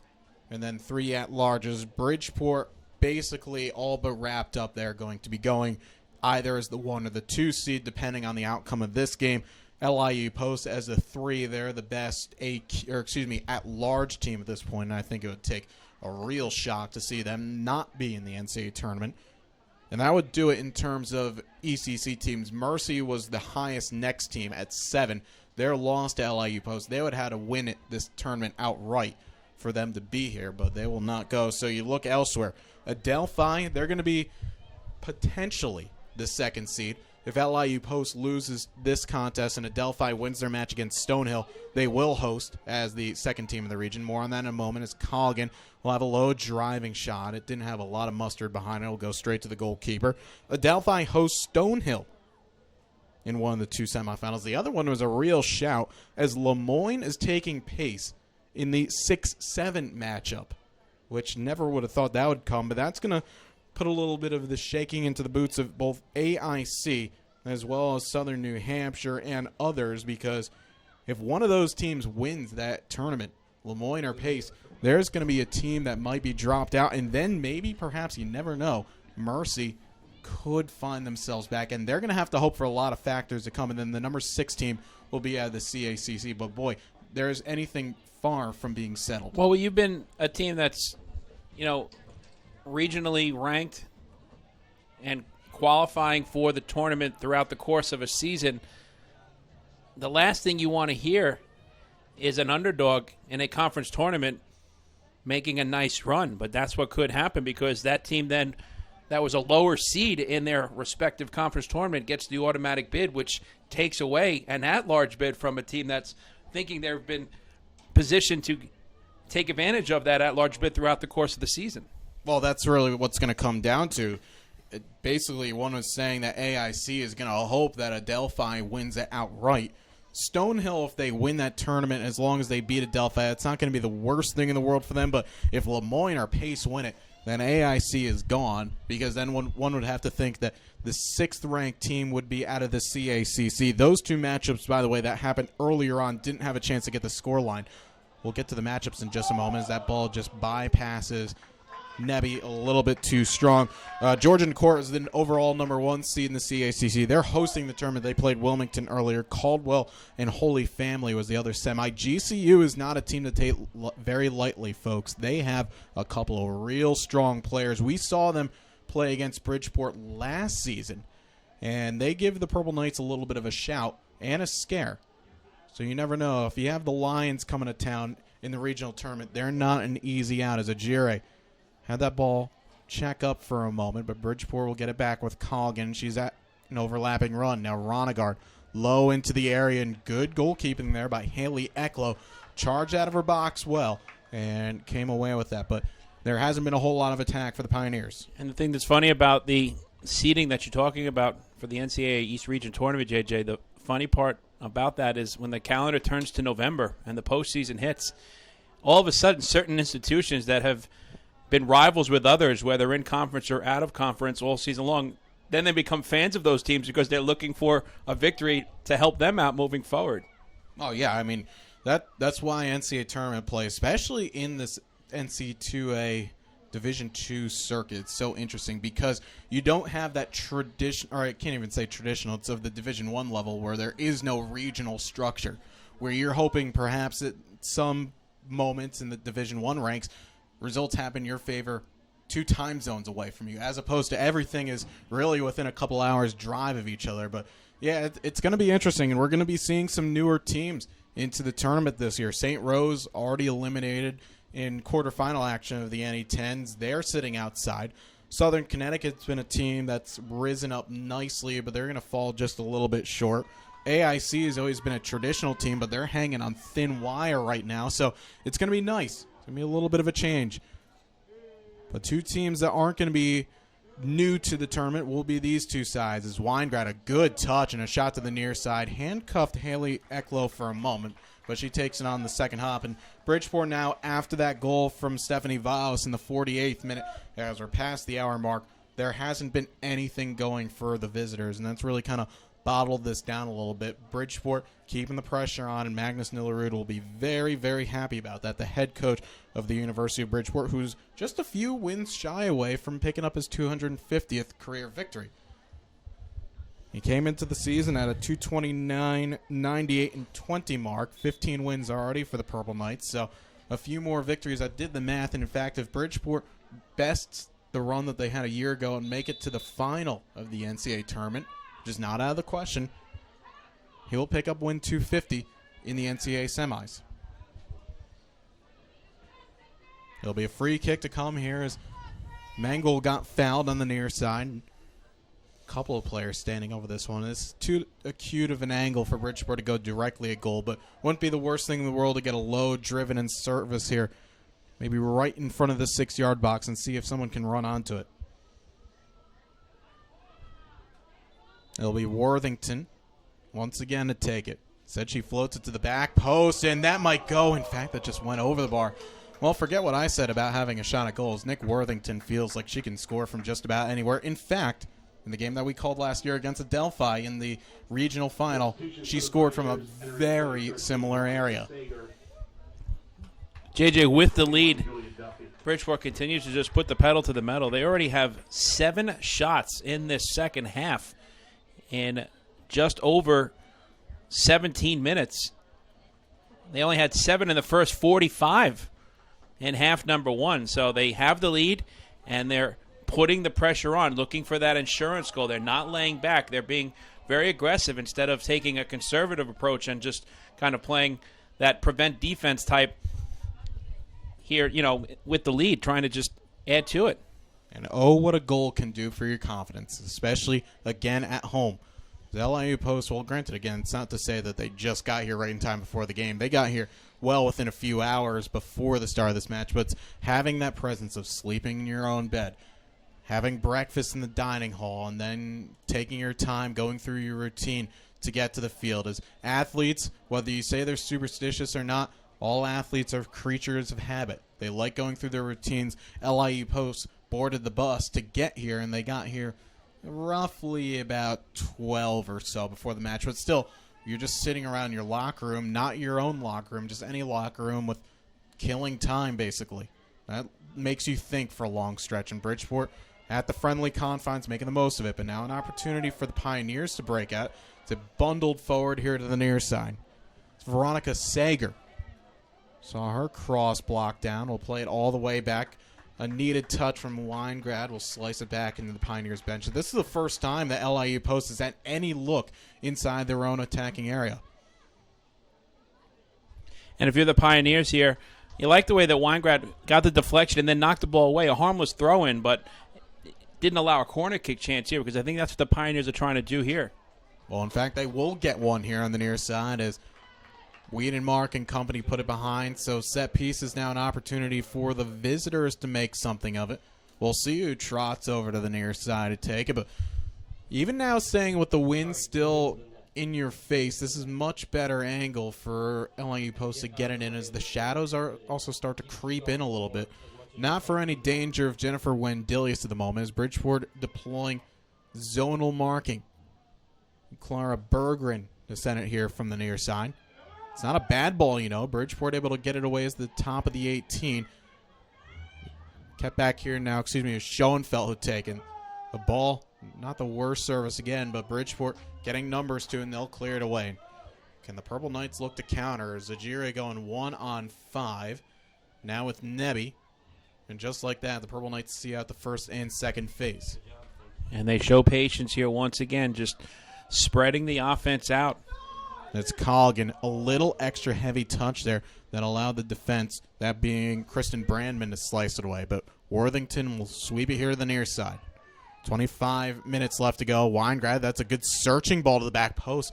Eklo had to wait for a moment to see if anyone was going to get a touch to it. Instead, it goes right to the LIU Post goalkeeper. Again, I think she has been good today. Hasn't been tested with a whole lot of shots on target, but she's made the saves that she's needed to make. Mangle. Looking for Gire forward. You can say for the grad student out of Spain, this has been a bit of an uncomfortable and unfavorable day for 11 games with a goal scored. That's the longest streak in the region thus far. Tied for first in Division II with goals scored 24. She's level with Gabriela Mencati of Grand Valley State for the most goals at this level. And I'm not sure there's anyone at the Division I level that surpasses her mark as well. And I can't speak for much about the D3 or other regions, but you can say that Bridgeport's Adoya Gire is probably having one of the best goal-scoring seasons in the land. And no doubt, with her rate, if Bridgeport can keep carrying on forward through a long stretch of time and deeper into the postseason, she'll be garnering some sort of All-American nod, and potentially also, like a few other players on this field, there may be more soccer for her than just after the college season is over. And the graduation period is Mangle. Can she win the race against Kristen Bryhoff? And she does, looking to turn Bryhoff, but the LIU Post defender does well. And Gamby. Oh, a fan Rapelois was wondering where the call was. None going to be given as Gamby got nudged off the ball, but it'll be out for a goal kick. And I think our official has done well today. He's let a lot of contact go, but for both sides, you really have to commit any sort of a foul to really have anything. And I don't think it has been as physical thus far in the second half as opposed to what we saw in half number one.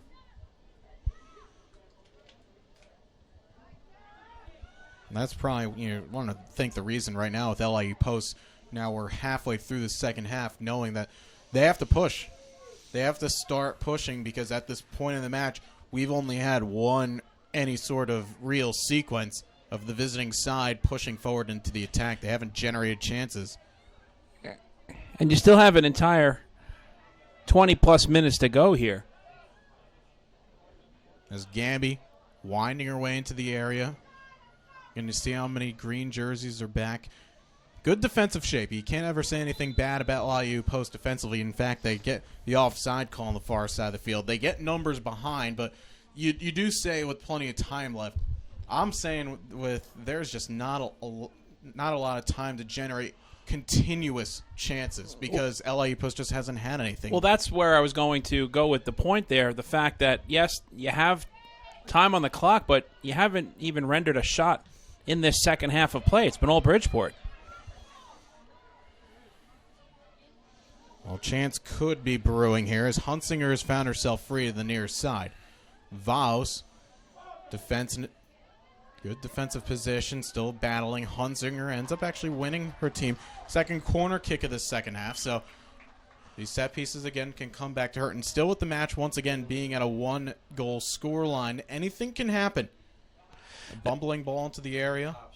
Corner kick. That was a really nice play by Vajos, shielding the defender up, but Hunsinger had a little bit of an opening and created the deflection for the corner kick.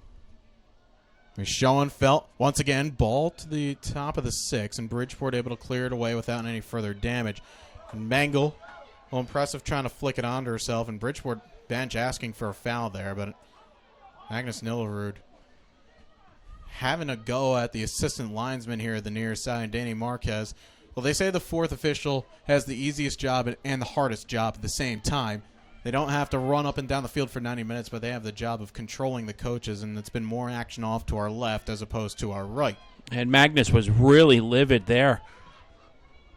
You know that he's an emotional head coach, but that was really more than you normally see out of him in terms of the extracurricular activity. And if anything, to be perfectly fair from our angle, I did not see a whole lot to warrant much, but Bridgeport have possession here through the midfield. Colligan to Worthington here on the near side, and she'll spread the play, and that is a great ball by Nick Worthington. I've said it before on Bridgeport home broadcast. Coming from England, she'll go most likely back there as Mengel will take a shot from distance. She's one of the most, if not the most, decorated player in Bridgeport history. There's a team of the WSL 1 or 2, that's the Women's Super League, first or second division, full-time professional, that there are going to be teams in need of her service. Box-to-box midfielder. Almost you can think of Paul Scholes a little bit, where she can shoot from distance, not afraid to get into a challenge, and not afraid to slow the game down or pick the speed back up. And there's going to be a team out there, perhaps in the next couple of months, I wouldn't be surprised, her phone is going to be ringing because she is a world-class player. And senior leadership, she provides that as well, a mentor to the younger players who are going to continue their careers moving forward after this season. And she's always a key part to the success of the Purple Knights, but the way she's, displayed those senior leadership characteristics has been a key to the success of Bridgeport, not only this season, but in her entire career here. Colligan, nice footwork there to bypass one defender, and she'll carry forward against Bryhoff.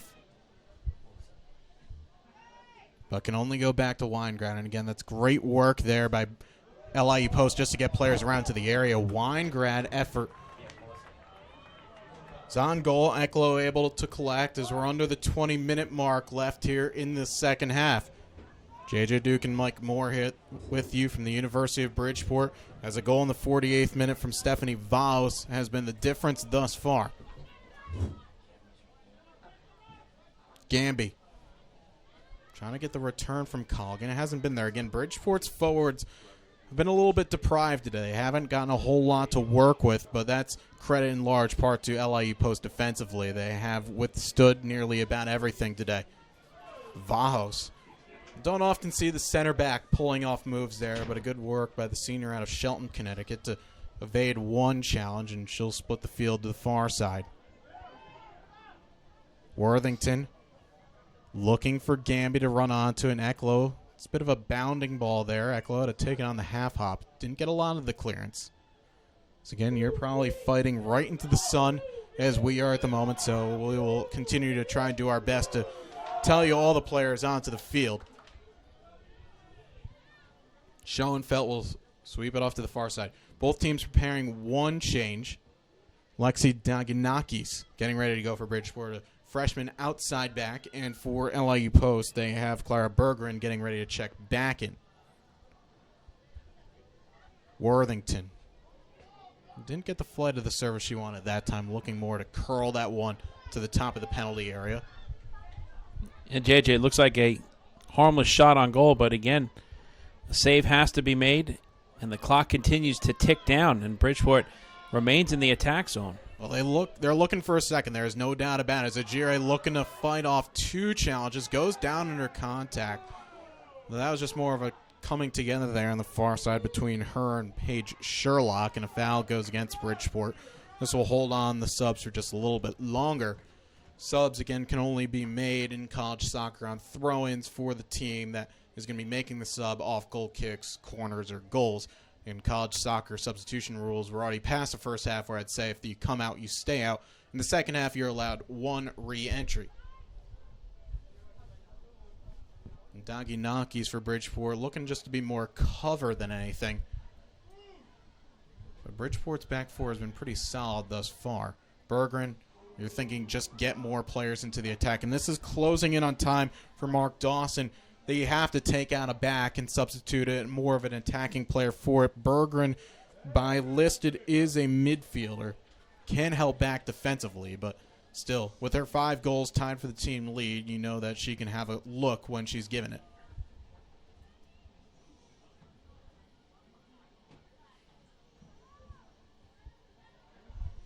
And like you were saying, JJ, now the question remains, when do you have to start positioning those backs offensively with just over 15 minutes remaining in the second half? Well, as a foul goes against the LIU Post, I think after this, one would think that it would go back to 3-4-3 for LIU Post. They're playing at a 4-3-3 right now, but you need to add extra cover into the midfield. As Bridgeport has stayed kind of more of a 4-4-2 today. Is that ball by Worthington? A decent one, you know. The little flick on goes off the bar. It was Colligan there. Still Colligan going in. A great save by Ecklo to parry it aside. Well, once again, service off set pieces, and Worthington already, you could say, created one scoring chance and perhaps nearly got a second one as the locals looking to shout about something have gotten up to their feet here. Another terrific save once again by Ecklo, and that's the third time, JJ, this afternoon that we've seen her making the kick save, and a beauty.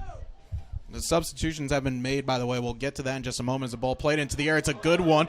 Vaos was in there. Her shot blocked down. Originally was sent for Colligan. Rebecca Ronegard came off to Bridgeport's Lexi Daginakis checks back in, and it was the number 8 jersey, Gabrielle Clark. That's interesting because that's a forward for a midfielder that's coming off. So Mark Dawson perhaps not yet just going for that tactical lineup change, as he'll hang on to what he has at least for a few more moments. This will be a throw-in for Bridgeport right in front of their bench. So Ecklo has come up with a couple of big saves here in this second half, trying to hold on to the score line. And again, the job for the goalie, sure, you have to be called on a couple of instances, but your number one job is to keep your team in it with a chance to win, or in this case for Ecklo, find an equalizer, and she has done exactly that. You can't even really say that the goal that she gave up was completely her fault. It was more marking off of a set piece. There's a looped header here to the near side by Vaos.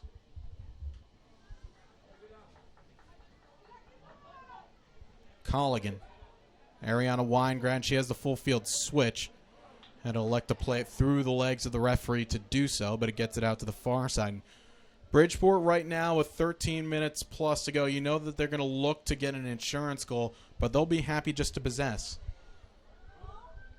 Colligan trying to turn the last defender. It's cleared to the near side. Mengel's able to bring that down with space. Mengel, well, you know, we've said it before on the Bridgeport broadcast. Lauren Mengel has been about the most unlucky player in terms of scoring throughout the season. There is a span of games for her. She hit the post 4 straight contests, still looking for her first goal. Had 3 a year ago, and a little indecisive what she wanted to do there. Pass it to shoot. It'll be a throw-in to come for LIU Post. And I think once she decided to take the shot, the decision-making was, excuse me, also a key, whether or not to go high or low. And she took the low-lying shot, but another good save by Ecklo, not allowing a deflection and a rebound chance for Bridgeport. So, yeah, you know, sometimes it's just about bad luck, but even despite that, Lauren Mengel has been another key cog to this Purple Knights roster.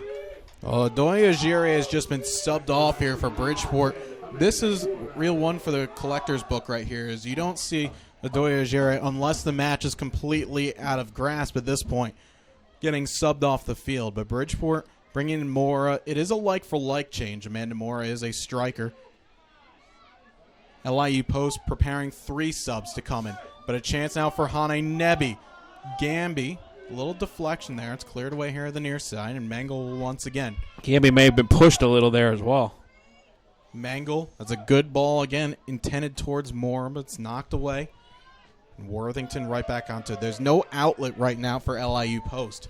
There's a couple of players stuck out on an island, but they can't get service, and when they get it, Bridgeport numbers right back. And perhaps even, dare I say, we're hearing some olays down below us. Sorry, folks, the USA-Mexico men's match and CONCACAF qualifying isn't until next week. Colligan, again, dragged that effort. Didn't get full contact there, but it goes right to the goalkeeper. Well, you talk about the involvement of the fans. They have been supporting the Purple Knights all season long, and I think that is going to be important moving forward, too, not only in the final 10-plus minutes of this second half, but with Bridgeport in all likelihood hosting the East Regional Tournament. You know, you like you were talking about, just the friendly confines of Knights Field. So you feed off of the crowd, and you really enjoy the fact that they like the team that you have put out here, and, you know, that's important. Amanda Mora now with Gamby, and she has to fight through a couple of challenges. Worthington, a shot from distance. But they're going to pull that one back for a foul, though. That happened well after. That was an absolute rick there by Nick Worthington. She'll get an opportunity off a set piece. By the way, the sub's getting ready to come in. It's Amanda Lopez, Medina Mulik, and Julia Backman, so two attacking players, as Bridgeport elected to take that one quickly. That's not the first time that Shannon Colligan has elected to take it early, as the referee didn't say you have to wait for 10 or made it step back the wall 10 paces. It worked once. At that moment, I don't like that move there by Bridgeport, because you have an opportunity to take a few more seconds off the clock. Let yourself get set, because it's going to be, you know, you're going to see one more rush late, but Colligan must have seen something and nearly got it off, but it'll be a goal kick. Well, you're right, JJ. She's just trying to catch LIU post napping there, but like you mentioned, the more time that you can allow that clock to tick down, it's the ally of the Purple Knights. And also remember, something to keep in mind here in college soccer, if the team that is winning makes a sub inside the final 5 minutes of the second half, the clock will stop. So you can see Bridgeport is preparing one substitute right now. Will be Amy Strath, and all likelihood Magnus Nillerud is going to want that sub to happen now in the next 4 minutes even. Even if it's during the run of play and it goes just under 5, yes, the clock will stop until the restart. So you have to keep that in mind. It's all about managing college soccer out. Mangle into the box. Gamby goes down under contact. The referee waves that one away very quickly. Again, one or two, half a dozen to one in the other.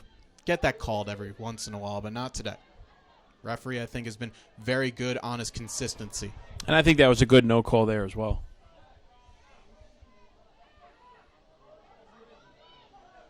Mulik gets past Mangle. Mangle went down to ground very quickly. That's a good searching ball over the top. A little bit late to get to that one was Amanda Lentz, but it still could be on here. That was Duffy. Saw her cross block down, and now with 8 minutes to go, this is where, if you are LIU Post, you start sending numbers forward here. You have to create something. Force a turnover, force any sort of bad exchange. Make it count. Mulik, she's blocked down. It gets to Duffy here on the near side. Ball into the area. It's blocked down by Wiedenmark and guided away. Only as far as the top of the 18. And it's hoofed back along the far side, looking for Huntsinger, and Hane Nebi gets it forward. LIU Post still looking for their first shot here in the second half. And LIU Post looking for a handball against the Purple Knights, but none given. Now Colligan, smart play to hold things up, and he'll find Worthington. Can Mora run this down? She cannot. Bridgeport now have two subs ready to go. Zadoya Ojiri getting ready to check back in, but again, they need to have a throw in here or a corner kick or a goal kick or any sort of that nature to get those subs in. 7 minutes left. The Purple Knights have 12 second-half shots for a game total of 19. Now they poured it on. They've poured it on, but stopping until the last 5 minutes or so. As you figure the Pioneers now, knowing that they have to chase the game, they want to get this. And you can see Mark Dawson bringing everybody up here. They're making the changes just now as a good step forward by Mulik. Ball into the area, though comfortable for Hane Nebi. They're going to a 3-back system and playing just the one sweeper. That's Kristen Brandman, who, by the way, remember, still sitting on a yellow card. So any foul that she makes, the referee will remember that. Because if it's a hard one, her day could be done.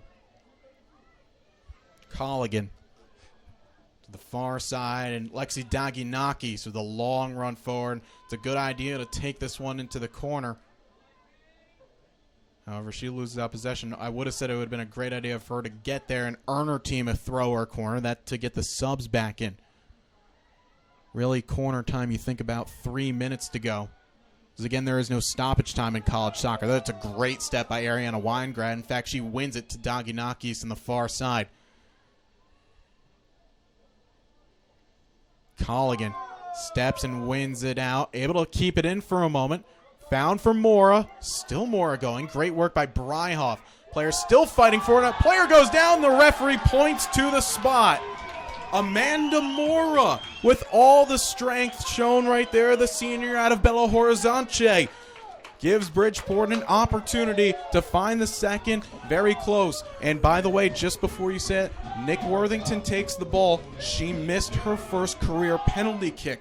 It was saved against Roberts just a couple of days ago. She's taken it. She's 3 for 4 this season on penalty kicks. Bridgeport 6 for 7 overall here in 2016. So it'll be the senior from England. Defender of the Year last year in the East Coast Conference and a first-team All-American to try and potentially give Bridgeport a 2-goal advantage. Eklo has been brilliant up until this point. Can she make one more defining save? She cannot, and Bridgeport have doubled their lead here with 5:35 to go.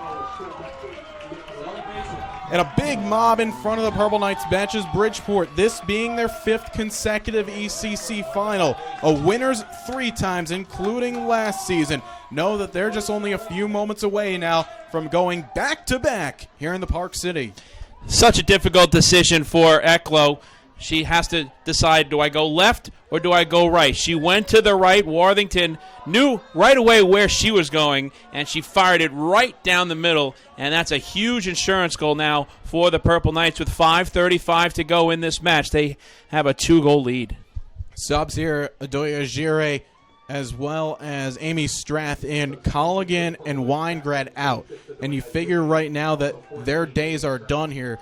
Smart to bring in Agire back, and you don't often see strikers being inserted back with a few minutes to go, but Adoya, very good holding up play as well as getting herself into space. So Bridgeport going to get her in as well as Strath, a more defensive-minded player. Now LIU Post, they're going to have to throw the kitchen sink and a few more appliances ahead if they want to get themselves a goal here. They're chasing 2 now.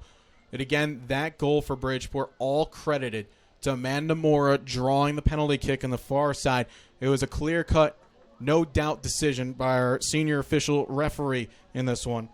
And he made the decision right away. Again, Sima Draguka is the man in the middle today. And JJ, that's something that's going to be unrecognized in the box score, but she had a couple of chances inside the 18-yard line, and she made a couple of nifty moves, lost possession, then regained it, and then was looking for an opportunity and got tripped.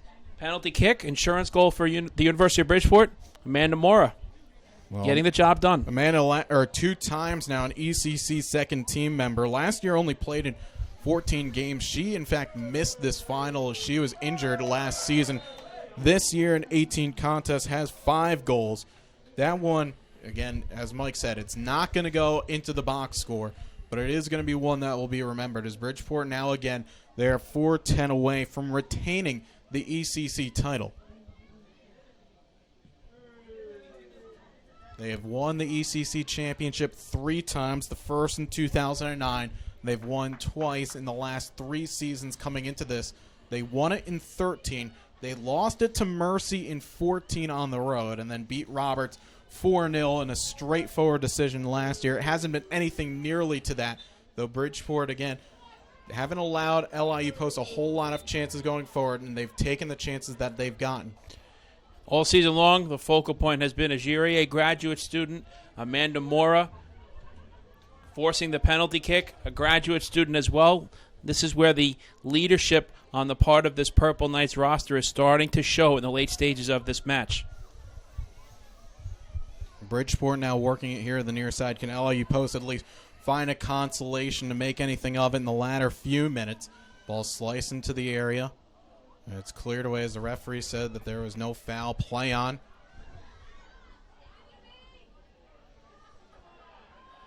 Duffy, the overlapping run, decent ball in. Chance just goes wide there. That was Backman on the near post. Played in by Amanda Lentz here at the near side. And Well, you could say that probably was the best chance that LIU Post has created here in the second half. Magnus Nillerud is preparing Haley Marquise to check in. Very interesting move there by Bridgeport. As again, remember, any substitutions from this point on made by the Purple Knights, the clock will stop here, but clearly Magnus Nillerud not seeing something that he likes. Or perhaps could he be giving off a hero celebration to either Moore or Worthington? As again, the goal scored by Vaus in the 48th minute off a corner kick, and then the penalty kick that was drawn by Moore, deposited by Nick Worthington, that being her 5th goal of this year, by the way. This is Mangle with Gamby. Maybe Bridgeport looking for a third here.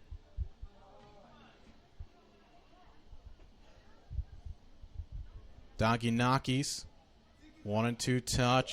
Amy Strath. It's cleared away at the far side, and Hunsinger will be able to run this ball down. She plays ahead for Julia Backman. Back now with 1:40 to go again. Can't say that's all but done here, as we've seen college soccer goals being scored in fast and frequent motions.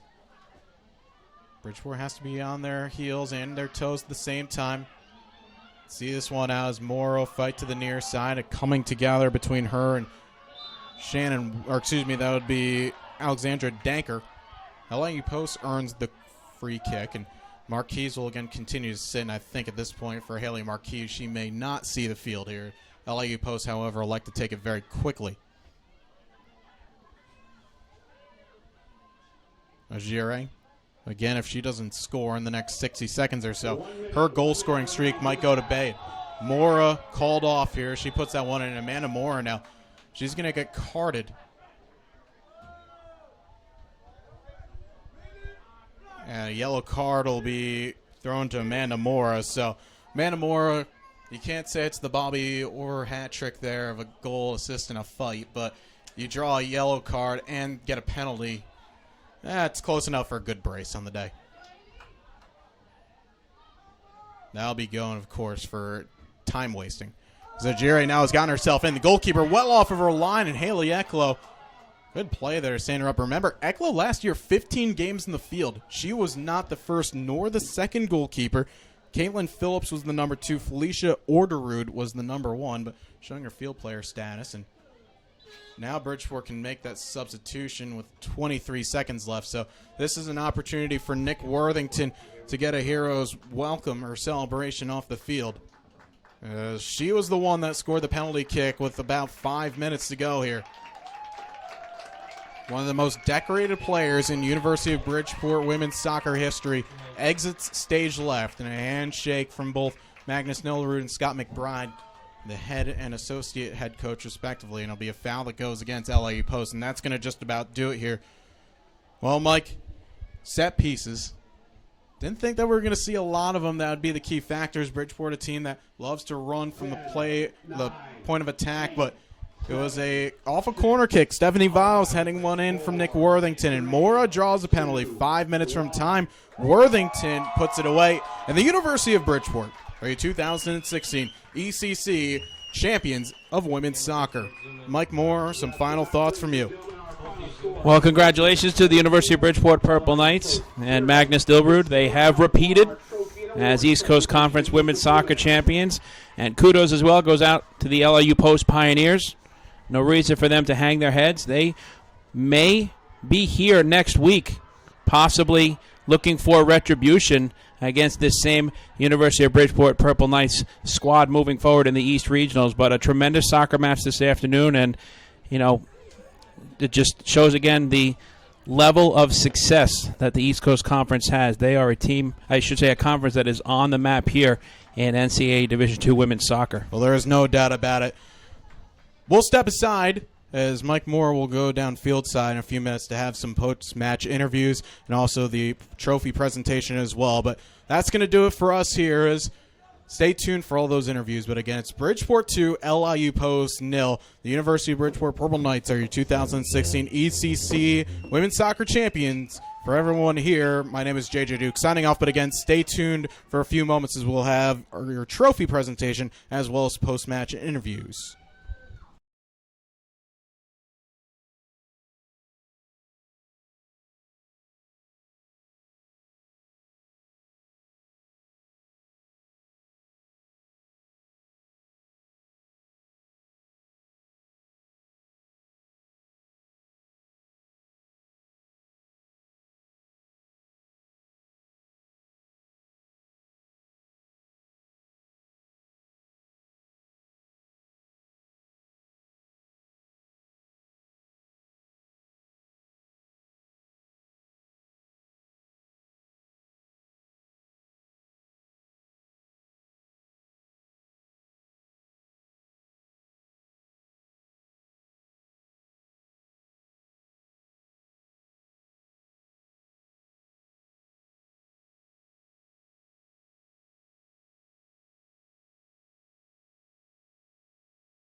Commissioner Dr. Robert Dranoff, and ECC Women's Soccer Sport Chair and Assistant Athletic Director from Mercy College, Dawn Anselman. With a record of 16-3-0, the 2016 East Coast Conference Women's Soccer Champions are the Purple Knights of the University of Bridgeport. Would head coach Magnus Stiller and the team captains please come forward to accept the trophy?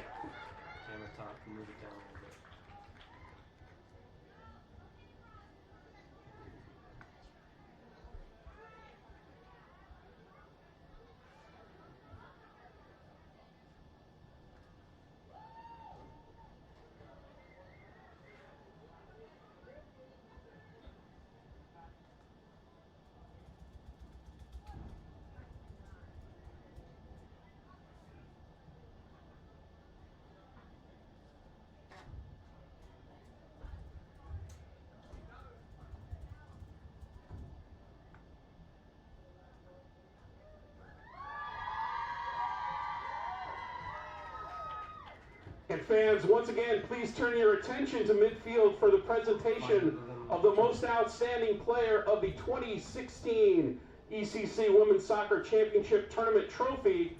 This year's most outstanding player is from the University of Bridgeport, number 9, Flo Gamby.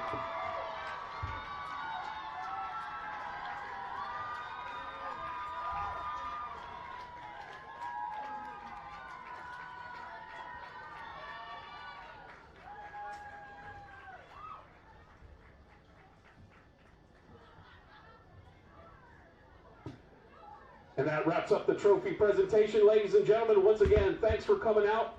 Enjoy the rest of your day. And with their victory today, the University of Bridgeport women's soccer team obtains an automatic qualification to the 2016 NCAA Division II Women's Soccer Tournament. And that will begin next week. You can check out the announcement of the regional and the pairings at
Congratulations, by the way.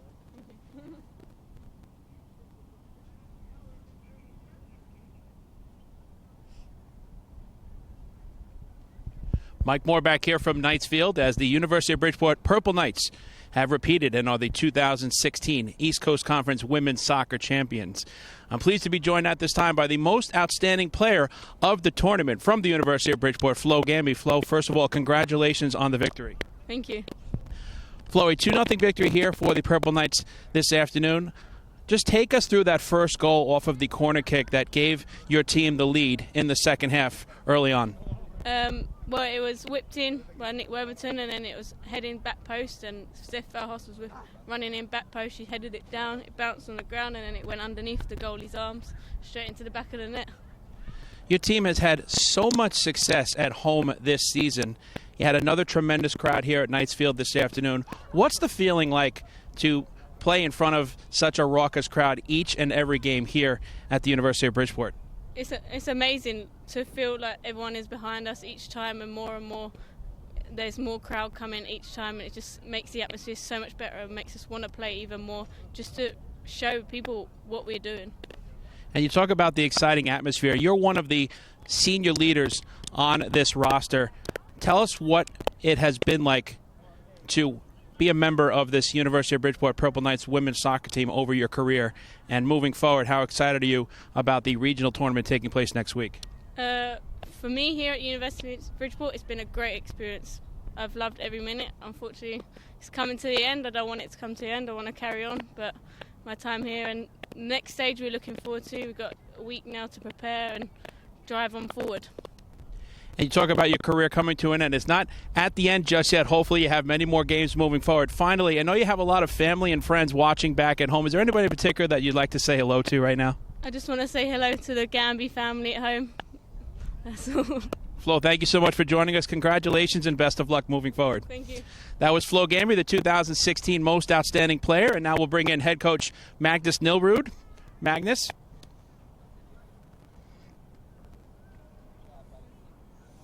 First of all, Coach, congratulations on the victory, and just tell us about the performance of your team this afternoon. A 2-0 shutout of a very, very good LIU Post Pioneers Soccer Club. Yeah, credit to LIU Post. I thought they frustrated us a lot in the first half, especially. They didn't really settle us into any kind of rhythm. In the second half, we came out, we tweaked, and we made a couple of changes.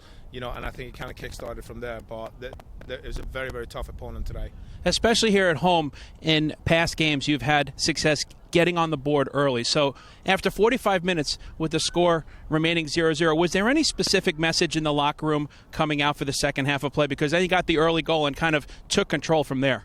Yeah, like the last couple of games, apart from the semi-final, has been like that. We've gotten the early goal, but it's important that the kids don't panic, and they can't hit the panic button and start getting frustrated. And I think that message came across, on Wednesday, and it came across today. You have a very potent lineup, top to bottom, and a very senior-laden oriented team moving forward. And how important do you think it is for them to know that this is going to be another nice run that they have here as you win the conference championship for the second consecutive year, and now hoping to have some success beginning next week in the NCAA tournament? Yeah, I think the program has come to a point now where our season really kickstarts this week, right after the ECC playoffs. It's bittersweet with the seniors. They understand that it's the last chance they have to make a proper run for it. So they just got to make the best of it, I think. When the preseason took place, you had the target on your back, being that you were the reigning conference champion. So what was the message as the season began? You know that it's going to be tough to win the championship once again, but here you are with the trophy. So what did you impress upon to your team once the season started moving forward here in 2016? They're not stupid. They're experienced enough. They understand the game. They know that they can't go into any type of game with 75%, regardless who it might be. The game's still got to be produced. The results still got to be delivered. And finally, you're now unbeaten in 20 consecutive East Coast Conference matches. But more importantly, since 2010, here at home in 70 matches, you are 66-2-2. How important is it to feed off of the fans here that come and support your team all season long? And do you think that's a little bit of a message, too, that you will mention to your players moving forward? Because in all likelihood, we'll be seeing you here next week in the regional tournament. Yeah, I think it's huge. We have a great fan base here. We have great support from the administration. It's just a good environment for us to be in, right? And we enjoy it. And like you said, I think we're going to be pretty fortunate with next week hosting something here, and then hopefully move on to the Atlantic region. Back-to-back East Coast Conference women's soccer champions. How does that sound? Not too bad at all. Not too bad at all. Magnus, thank you so much for joining us, and continued success and best of luck next week. Thank you very much.